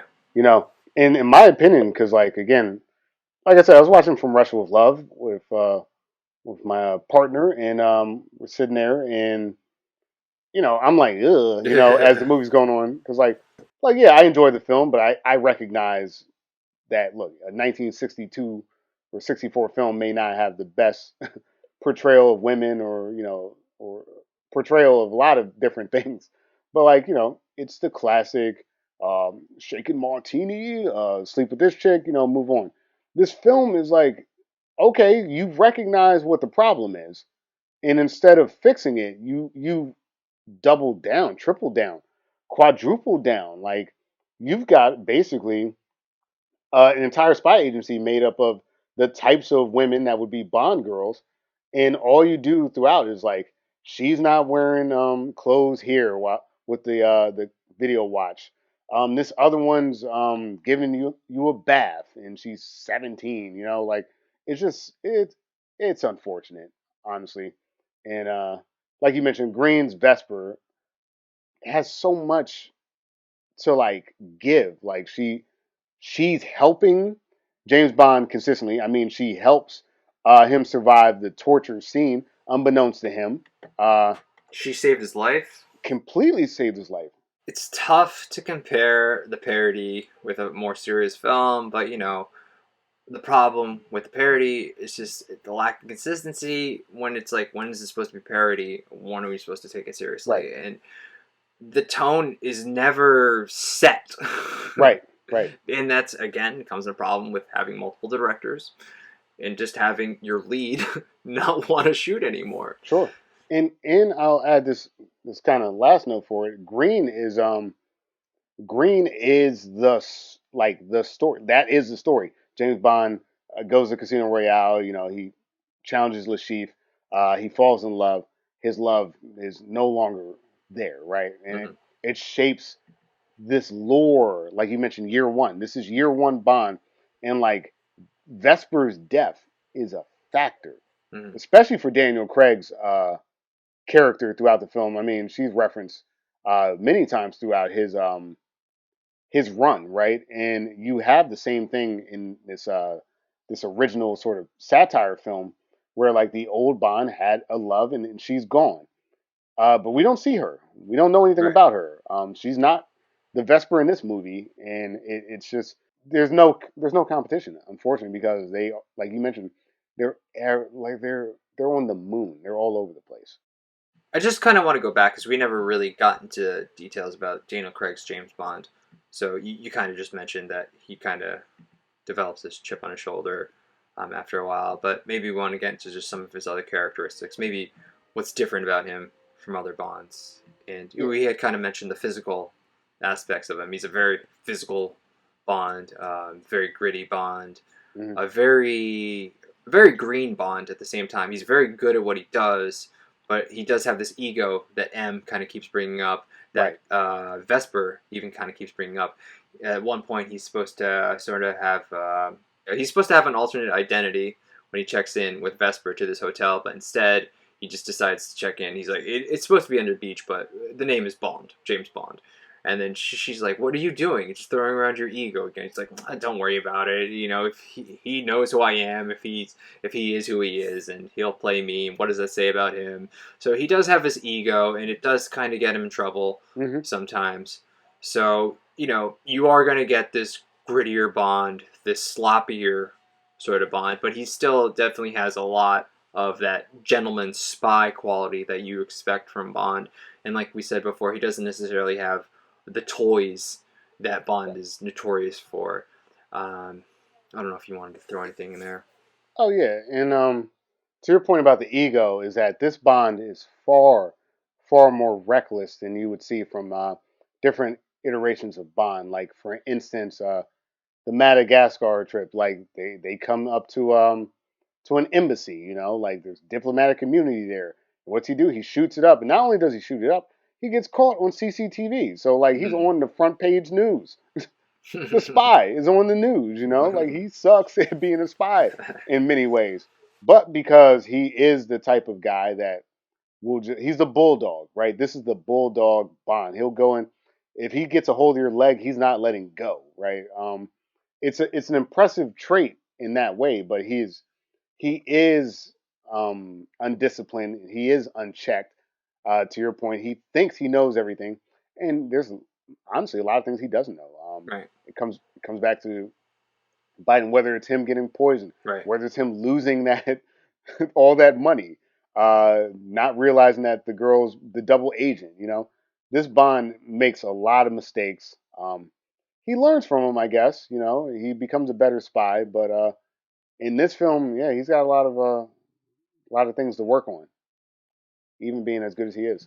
Yeah, so he's very green in that aspect. He's got the big ego, and this is 2006, so around the time of those Bourne movies. So he's very, very much James Bourne as much as Yeah. he is James Bond, because it's very physical, very long, drawn out action sequences. Like I said, he's getting bloodied, he's getting beat up. The scars are gone very quickly. He's got the Wolverine healing factor, I guess, because like he's got cuts on his face, and then like the next scene they're all gone.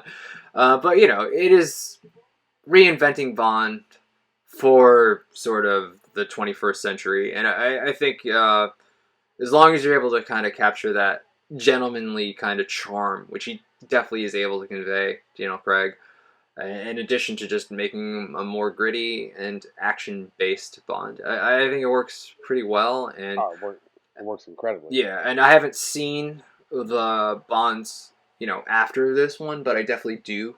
I know the next one might not be the best one, but I hear Skyfall's pretty good, so I'll tough it out in Quantum of Solace to see him in other ones. Yeah.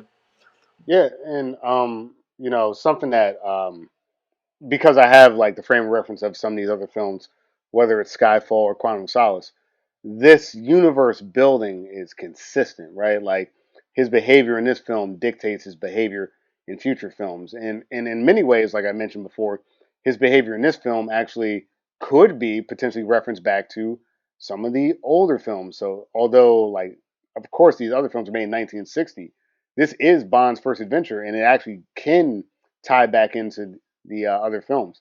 For instance, he doesn't quite drink the signature drink that we know from the movies. I actually do think he drinks what he drinks in the book, which is actually different. I believe it's actually a stirred martini. But when he orders the drink and everyone at the table is like, "Oh yeah, like yeah, like this Bond still has a tailored suit.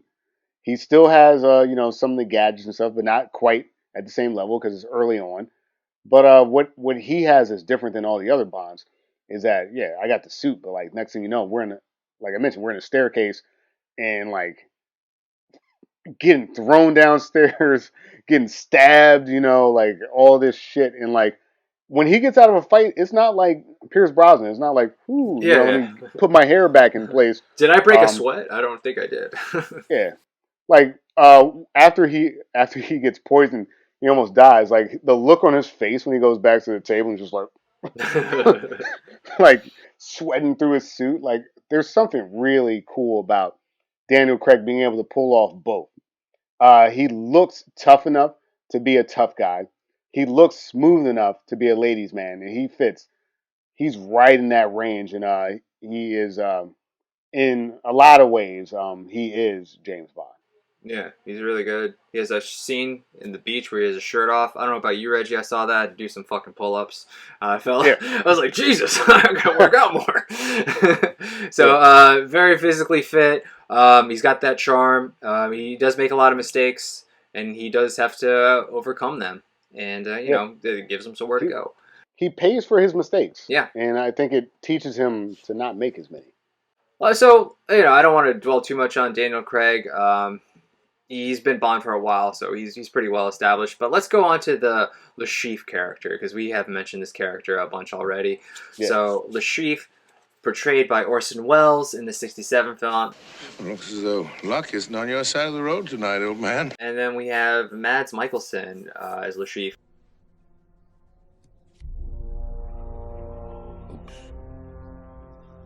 Return for this series. We talked about Mads Mikkelsen in our Clash of the Titans episode. We actually have a few alumnus. I just want to kind of mention that right now before we go on. So I mentioned also Jacqueline Bisset, who was Miss Goodthighs. We didn't really talk about her too much, but she's in and out in this 1967 film. But she was in Murder on the Orient Express. Of course, I see that. We have Jeffrey Wright, who we talked about in our Manchurian Candidate episode. That might be it. I might remember one more later, but we just have a bunch of alumnus in. So check out those episodes if you haven't seen them already. That's my plug for past episodes. Anyway, so we have Le Chiffre. I'm gonna start with Mads just because it's the more straightforward portrayal, is what you'd expect. Mads Mikkelsen. I'd actually watched the Hannibal series sort of recently, so he very much is like in line with that sort of Hannibal character, a very sophisticated villain, if I may say so. He's got this problem with his eye. I'm not exactly sure what it is. It's a different color than his other eye. He's got kind of a scar around it. He's able to cry blood. It's very much a character trait. He's very good with math, we're told, which is why he likes playing poker so much. He knows the odds. He plays the odds. He's really good at that. If you've seen Mads Mikkelsen portrayals before, he's very much that. He's very much a gentlemanly villain. And he plays that well. He can get vicious at times when he's torturing Bond, hitting his balls with that rope, scratching his balls, as Bond would say. But yeah, he's solid in what he does, and he delivers a Mads Mikkelsen performance as far as I can tell. Yeah, it's like you mentioned, sophisticated, cold, and like jarringly cold, which is like, yeah, I'm torturing you. I put you in a seat with no bottom, which is in the original too. Weirdly, not the same effect, but but like yeah, like I remember watching that scene again, and I was like, oh yeah, I remember this, the rope and the chair, and and like both of these characters are super believable. Like Daniel Craig getting tortured feels like a guy getting fucking tortured, And Mads looks like the type of guy that would torture somebody like this, He's great because he keeps it together, but he also has a short temper, right? When everyone's ordering the drinks at the bar, it's like, are we done with this part? Like, who wants to play poker? I think he has that villain look down. I mean, as you mentioned, if you can play Hannibal, you can play villain. Exactly. If you're a fan of the Hannibal series and you haven't seen this, he's great here. He has this great scene where sort of the people whose money he was trying to invest, these terrorists, they break into his room after they find out that he lost the money because the plot failed. So they're going to chop off not his arm because he needs to play poker. They're going to chop off his girlfriend's arm. And as they're about to chop off his girlfriend's arm, as soon as the blade gets to her arm, the guy stops and he goes, "Not a word of objection from this one." Quite a man you have there. And it's just like, yeah, I could see that guy not objecting to his girlfriend's arm getting cut off just to save his own skin. He's a great villain. It's because, he's not one of those sort of mustache twirling ones. He's very reserved, very sophisticated, very upper class, and he only like breaks that when he has to be the villain, like when he's torturing Bond. So, just a great portrayal by Mads. Yeah, he's very methodical. I think it's the word that comes to mind for me. And Mads is like you mentioned. I got nothing to say. Like we talked about Daniel Craig, I think he nailed it. Like that's Bond to me. Maybe over all these other greats, including Sean Connery, who's maybe one of the best.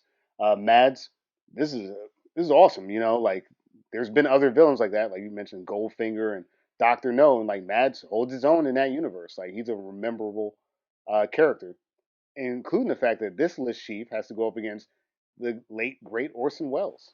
Yeah, so Orson Welles is a chief. So we sort of talked about this a little bit before we started filming. This is sort of Orson Welles around the time he was doing those commercials. The Chateau wine. Yeah, that's our... I've got one. Paul Masson champagne, the finest French champagne. Cut. So if you haven't seen that video of Orson Welles doing the champagne commercial, absolutely do yourself a favor. I might throw in a little clip. Action, please. The French champagne has always been celebrated for its excellence. And also, I would say the frozen peas commercial, which is parodied very well in The Critic. The Critic, yeah, that's how I know that from. That's how I knew Orson Welles as a kid. So good, even cold. They're even better when you're dead. So Orson Welles is Le Chiffre. A very small role, not in the movie as much as Mads Mikkelsen is in that 2006 film. We barely see him. Every time we see him, though, he is for the most part, in a casino, surrounded by beautiful women. This is the baccarat guy. But because we're in parody, Reggie, he's not only great at cards. You know what he likes to do? In between hands? Magic! He just likes to levitate people for no reason at all. And just do these random magic tricks. And I did my due diligence and did some research. And that was an Orson Welles idea. And nobody contested him because it's Orson Welles. Yeah, so he's like, I just want to do magic. And again, this is another one of those reasons that Peter Sellers and him just butted heads because Orson Welles wanted to do his thing, Peter Sellers wanted to do his thing, and they did not meet anywhere. So Orson Welles is just going to do random magic for you, which I actually appreciated because, okay, parody. So yeah, of course this guy is going to just do random magic in the middle of a baccarat hand. He's going to, oh, you want this champagne bottle? Let me just open it with some style. I mean, that's fucking hilarious, man. It kind of like, tapped into some like kind of Arrested Development. I could just see like Job doing that shit. Like, oh, I can open this bottle of champagne, or I can make it appear. It's right. It was at least something, It was some attempt at humor in this movie that's supposed to be a parody. So as dumb as it is, I was able to, latch onto that and be like, yeah, okay, let's go with this. I'll go with it. Yeah. I mean, even with all the parody and the joke angles, like, thank goodness Orson Welles is in this movie because he brings a lot of grounding to this. He brings his own gravity, being Orson Welles, and like, minus the parody, he's actually a pretty good Lashif. Like, he does cut an intimidating figure in many ways, and he's very believable as like a card kind of genius that you can't beat. Now he cheats and stuff like that, but like that's fine. The infrared glasses, I get it. Like he just has an upper hand. He also like it's Orson Welles, so like his prose is very pronounced, and he just has an air about him. And yeah, exactly. But to your point, I mean, yeah, it's funny. Okay, yeah, we put him in stupid glasses. Yeah, he like levitated a chick and then she disappeared. No one asked where the hell she was. Yeah. That was awesome. I didn't expect her to disappear. That was so cool.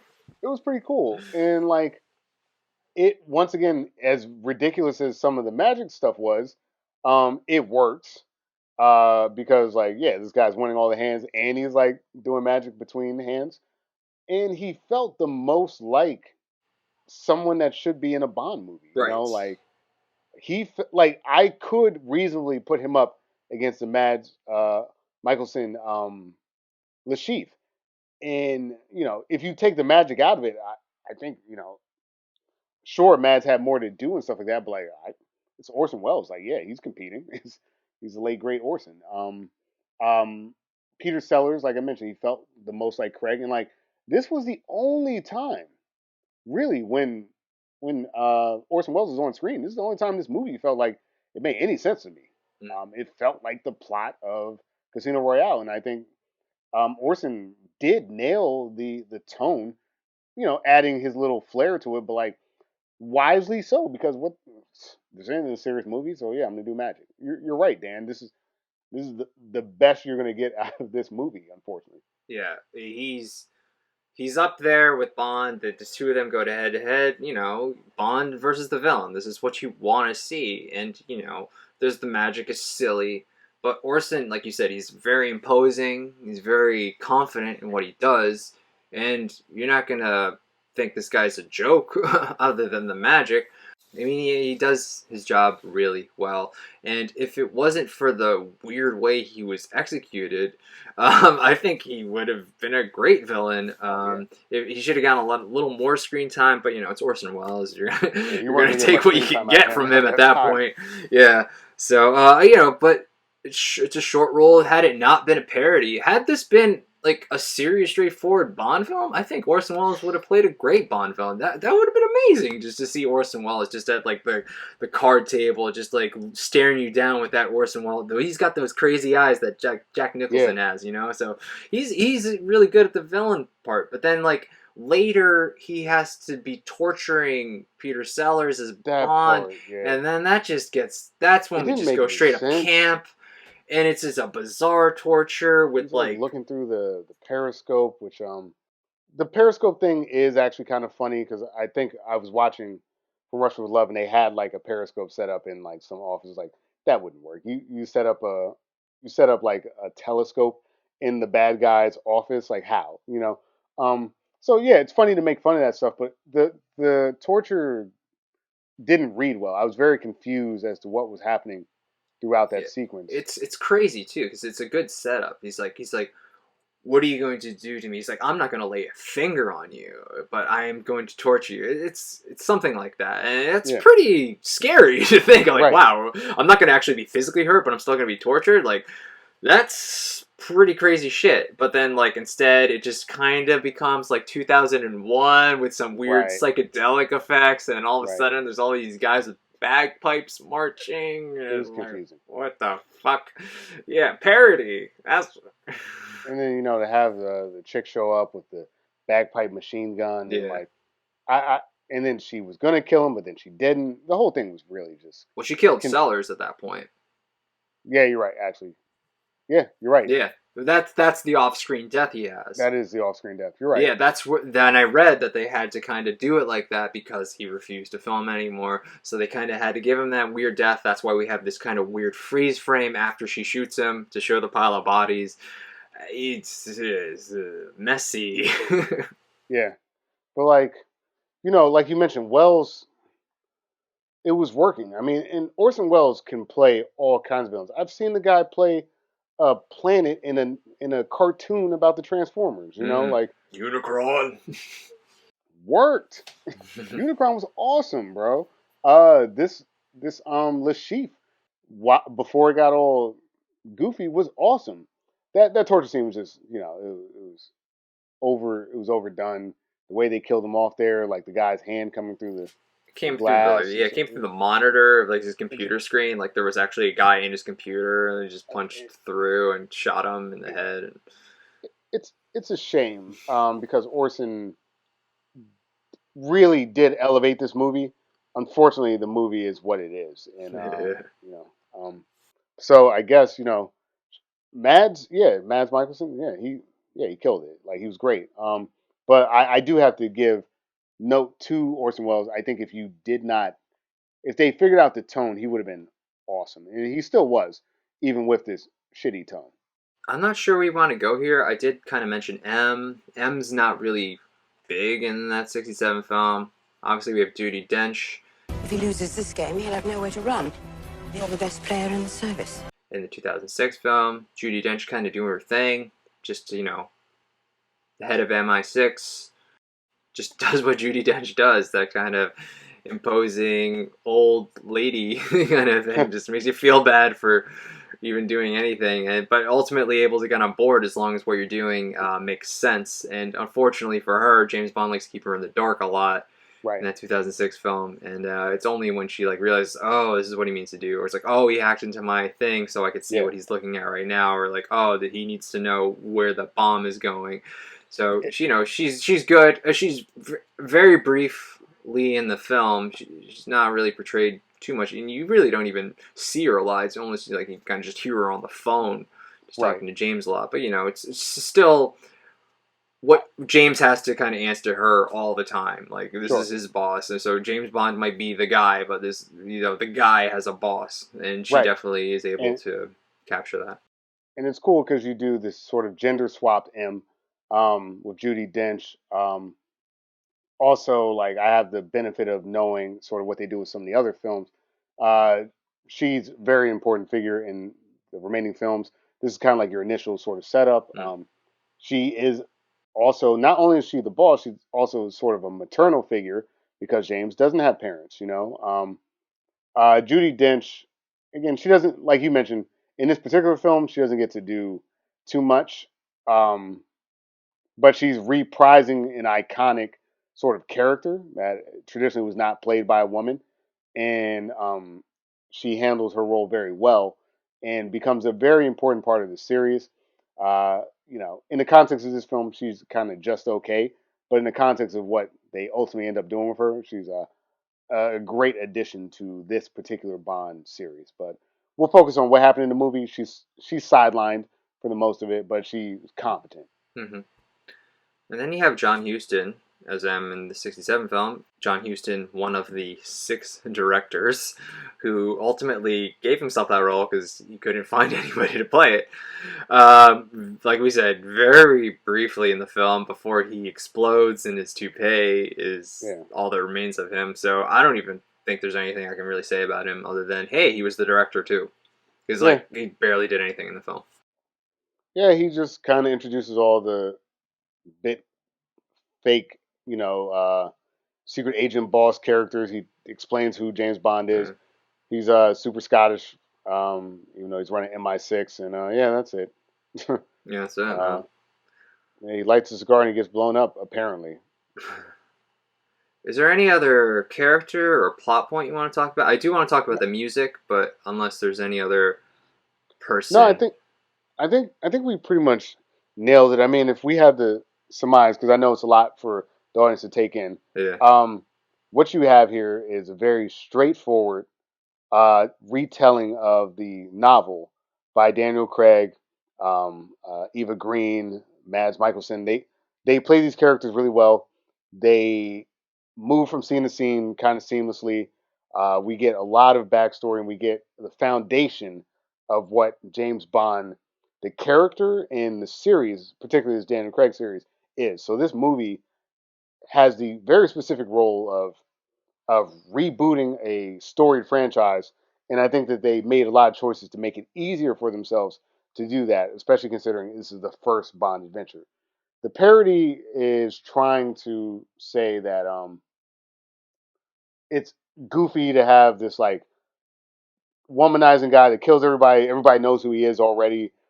He's not really a spy, and like, isn't that silly? Like, yeah, they make that statement, but then they don't follow it up with any cohesive or coherent action. And yeah, the movie suffers. There's too many Bonds. There's too many plot points. And there's too many directors. To your point, again, not. I'm just saying that as a quick summation for everybody to know where we're at right now in this conversation, in case you got lost. All right, fair enough. I want to just talk about the music a little bit. The original film. We'll start with that. We had, like I said before, we had Burt Bacharach, who did the score, and he also wrote the song "The Look of Love," performed by Dusty Springfield. I just want to talk about that a little bit. It's definitely not a traditional Bond score. It's very sort of 60s, very borderline, not necessarily psychedelic, but 60s kind of poppy music that you'd expect of the time. And it's somewhat catchy. I can still kind of hum the Bond theme, the you know, they would play that theme enough or it gets stuck in your head. And then The Look of Love, that song, which I had heard for the first time in actually Austin Powers, the of Love, which very influenced by the Bond series, obviously. And you know, they're catchy songs. I'm not going to deny it. It doesn't. It sort of feels like James Bond: The Look of Love. Sure, I believe The Look of Love was also won like some sort of award as well. Like it was nominated for the Academy Award, but I don't know if it won. Sure. So I mean, at least that, like, out of everything that we saw in this movie, at least something was working. And I think you're right. The music hits, again, it's not quite like you mentioned traditional, but it does hit the tone of the type of music you would hear in a Bond film. So, I'm glad you brought that up because honestly, it's one of the strongest points in this entire film. Yeah, that's a good song. And then when you go to the 2006 film, I just wanted to throw it out there because he's one of my favorite singers, Chris Cornell. Doing the title song, "You Know My Name." I didn't know, or I guess I forgotten since I had seen it, that he actually did the song. And I was like, oh, dip, that's so Chris Cornell. I was just so happy to hear his voice. So as a Soundgarden and Audio Slave fan, I'm just really happy to hear some Chris Cornell and some James Bond. It's such a good Bond song, man. Like he nailed it, dude. Yeah. Like rest in peace, man. Yeah. I'm so happy I got to see Soundgarden live. That's awesome, man. Yeah. They toured with Nine Inch Nails. I'm a huge Nine Inch Nails fan, so that was a great show to see. And rest in peace, Chris Cornell. Great song. Yeah, because like these movies, look, they're referential to each other. The songs get a little like goofy sometimes, But like this particular series, and I mean, Cornell is. I was reading some trivia. He's the first American to do the opening credits of a James Bond um, movie. But like he's the first one to do a song. Louis Armstrong did a song for Oh. James Bond before, but it was a closing credit, not an opening. Oh, okay. And then yeah, I know Shirley Manson sang one, but she's Scottish, so Yeah, yeah. okay, cool. Yeah, that's right. Quantum of Solace came out after this. So the most recent songs have been really good, and Adele did Skyfall, from what I remember. Oh, And cool. yeah, like music is really important in the James Bond universe. Yeah, absolutely. Definitely says its own. And then like that Chris Cornell song, "You Know My Name." You didn't hear the song in the movie, but you heard that melody, the motif of it played throughout the film. So that was really cool. You actually don't hear the James Bond theme until the very end of the movie, sort of when he finally delivers that line. Who are you? Bond, James Bond, and then Bennett, Bennett. Yeah, that's some good shit, man. Which you don't hear at all in the '67 film. So yeah, I mean, yeah, it makes sense, man. We'll get there. Is there anything else you want to talk about, Reggie, in these two films? I think I'm kind of there. I think we got it. I mean, like ultimately, like I just did kind of derailing the conversation this last segment. I mean, we'll do it again, but yeah, you have a movie that's trying to make fun of the genre, so we have to take into account that that's the goal, and adjust for that. Mm-hmm. Versus a movie that's squarely trying to say, I know you love this franchise. I know you love Roger Moore, Pierce Brosnan, Sean Connery. There's other people. I'm not that big of a Bond nerd. I don't remember everybody. Tim Dalton. Dalton, yep. Dalton and that George or Greg something, like the one guy, like he split a movie with Connery. It was like Connery, that guy, then they brought Connery back. But anyway, long story short, to say that like this reboot had some big shoes to fill, and I think that they tonally chose to make choices to give it that film its own leeway and not have to be scrutinized necessarily against these other films.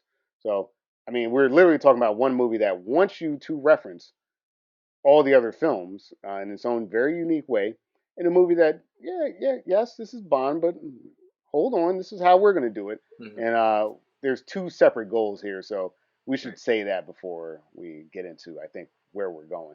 All right, fair enough.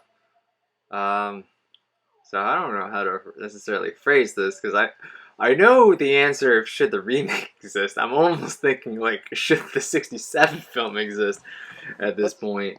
Let's just ask if both the films should exist. All right. Okay, so let's phrase it like that. Reggie, should either of these Bond films, based on this first outing of Bond, exist? Yeah. So we're gonna start with the remake. Surprise, surprise. Surprise, surprise. This remake, like we mentioned, Daniel Craig's performance in the layer cake kind of cemented the fact that he would be the new Bond. He's had his own struggles with his role in terms of basically he's tired of doing it. Yeah. But we can't let him go because he's so damn good at it. And this was it, man. Like 2006, I remember when this came out. I remember the first 5 minutes of this movie. I watched it again this morning. Like that black and white scene when he takes the guy's bullets and he shoots them and he's beating people up and he's on a crane and he's like, just throws the guy's gun at his head. Like he catches the gun, catches it, throws it at him, shoots up the embassy like a fucking lunatic. Kills a guy in a staircase while his chick's watching. You know what I mean? Like this guy is the man. And then it doesn't just sit in those action moments either. Even in like the downtime, they find a way to make that tension work. Like, how many movies have you watched where someone's played cards and you're like, oh my god, can we please move on? Like this movie actually, like, it's paced really well for a fairly decently length film. I don't honestly, like, I try to say I like other Bond movies better, but like this might be my favorite James Bond movie.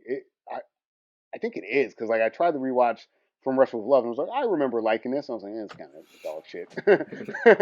You know, it was good at the time, but like Daniel Craig is James Bond. Vesper, as played by Green, she really stepped up to the plate and became one of the iconic Bond girls, and a Bond girl that stepped out of the general mold of just kind of like the damsel in distress. She's on par with James Bond. Judi Dench is a fucking treasure. Um, Mads Mikkelsen's a great Bond villain. The music's good. Chris Cornell just knocks it out of the park. Off the gate, that guy from Westworld, whose name I should remember. Jeffrey Wright. Jeffrey Wright is awesome. An alumni, as you mentioned. And like, what could you make a better James Bond movie? I don't think you can. And I don't think there's a lot of people that are going to argue with me about that. Like, sure, you could like individual Bonds, and you can have your preference of like how your Bonds portrayed, but no one can deny that Daniel Craig just stepped into an iconic role, made it his own, and was just like, yeah, this is how James Bond's done now. Like, great movie. The original, no, no. I know what happened. Like in 1960, they got the rights and they were trying to do it sort of like they were doing the other films. They couldn't get it done in the same studio. Clearly, like you mentioned, they have problems with the stars of the film. Uh, for a parody movie to work, like Austin Powers works, right? We can all admit that. Right. It works because it finds a tone, sticks with the tone, and it does it over the course of 3 films, actually pretty well. This movie is like 7 different movies rolled into one. There are people that show up, that disappear, that look like they matter and they don't matter. And honestly, in a lot of ways, the movie's actually grosser than the thing that it's trying to say is gross. Like I said, look, the Sean Connery years were not like great for women in film, but like being a Bond girl actually meant something, and it still does today. This movie is trying to make fun of it and doesn't even accomplish the goal of elevating anyone. Like it's just it's a poor portrayal. Woody Allen, you know, he's doing Woody Allen stuff, but it's not that great. It's just a really bad movie that probably shouldn't exist. And anything that they're trying to say about the series is completely lost because it doesn't even hold a candle to the stuff it's making fun of, man. Like it's just not a very good movie. Yeah. I guess I'll start with the 2006 film too. I mean, there's not much I can really add that you haven't already said. I'm sort of the outsider here, not a huge Bond guy. I remember watching the 2006 film and thinking it was okay. I remember seeing the trailers and going, "Oh, it looks awesome." But then when I actually saw it, I was like, it was lukewarm reception. Maybe because I'm older and just know film better, or maybe because I'm closer to Bond's age, but I appreciate it more now. Yeah. And I'm just like, I was like I said, I watched it. Oh, I got to do some pull-ups after watching him fucking with the shirt off, and I was like watching him like, oh, let me pour scotch and sit a little more upright, like this guy, you know. So yeah, it's a great portrayal of Bond. It's a solid story overall. The action sequences may be a little bit long for my liking. I feel like maybe we can shorten that a little bit. It does have a long runtime. So does the 67 film. But that's a parody. It's a comedy. When your comedy's over 2 hours, ooh, you better be a funny movie. You better be a funny movie. And 67 film, you are not a funny movie. I think I might have smiled maybe 2 times. I definitely didn't laugh out loud watching the 67 film. The 67 film is just complete disaster. I said this word before, disjointed. It is so disjointed. There's no cohesion anywhere. You jump from one scene to the next and you're so lost. I had to be on Wikipedia just to like follow. Like, why are we here now? Why am I in Scotland now? Why am I in this weird casino now? It was so confusing when you have that many sort of hands just like, you know, making different things happen. I'm gonna get lost because you guys weren't communicating together or something. I didn't understand it. I appreciate a good parody, but when I'm not exactly sure what the parody is, then we have a problem. Like I kind of got like, okay, James Bond is oversexed, but we don't really go there because we're oversexing this movie at the same time. Right. And then it's like James Bond has too many gadgets, but then we also have stupid gadgets at the same time. What is the parody? I'm so confused. Right. And it's just a bad film that had way too much money to get a good cast because it is quite the ensemble. Sure. You know, you got fucking Woody Allen. You got. Let me Sellers take a is look at this cat.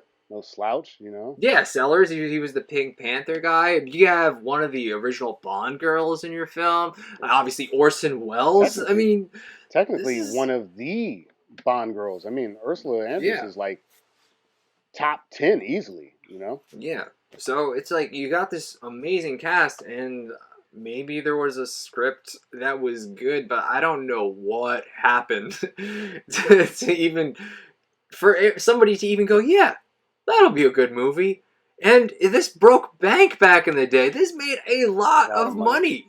This could have had a shitty sequel. Thank God it didn't. Yeah.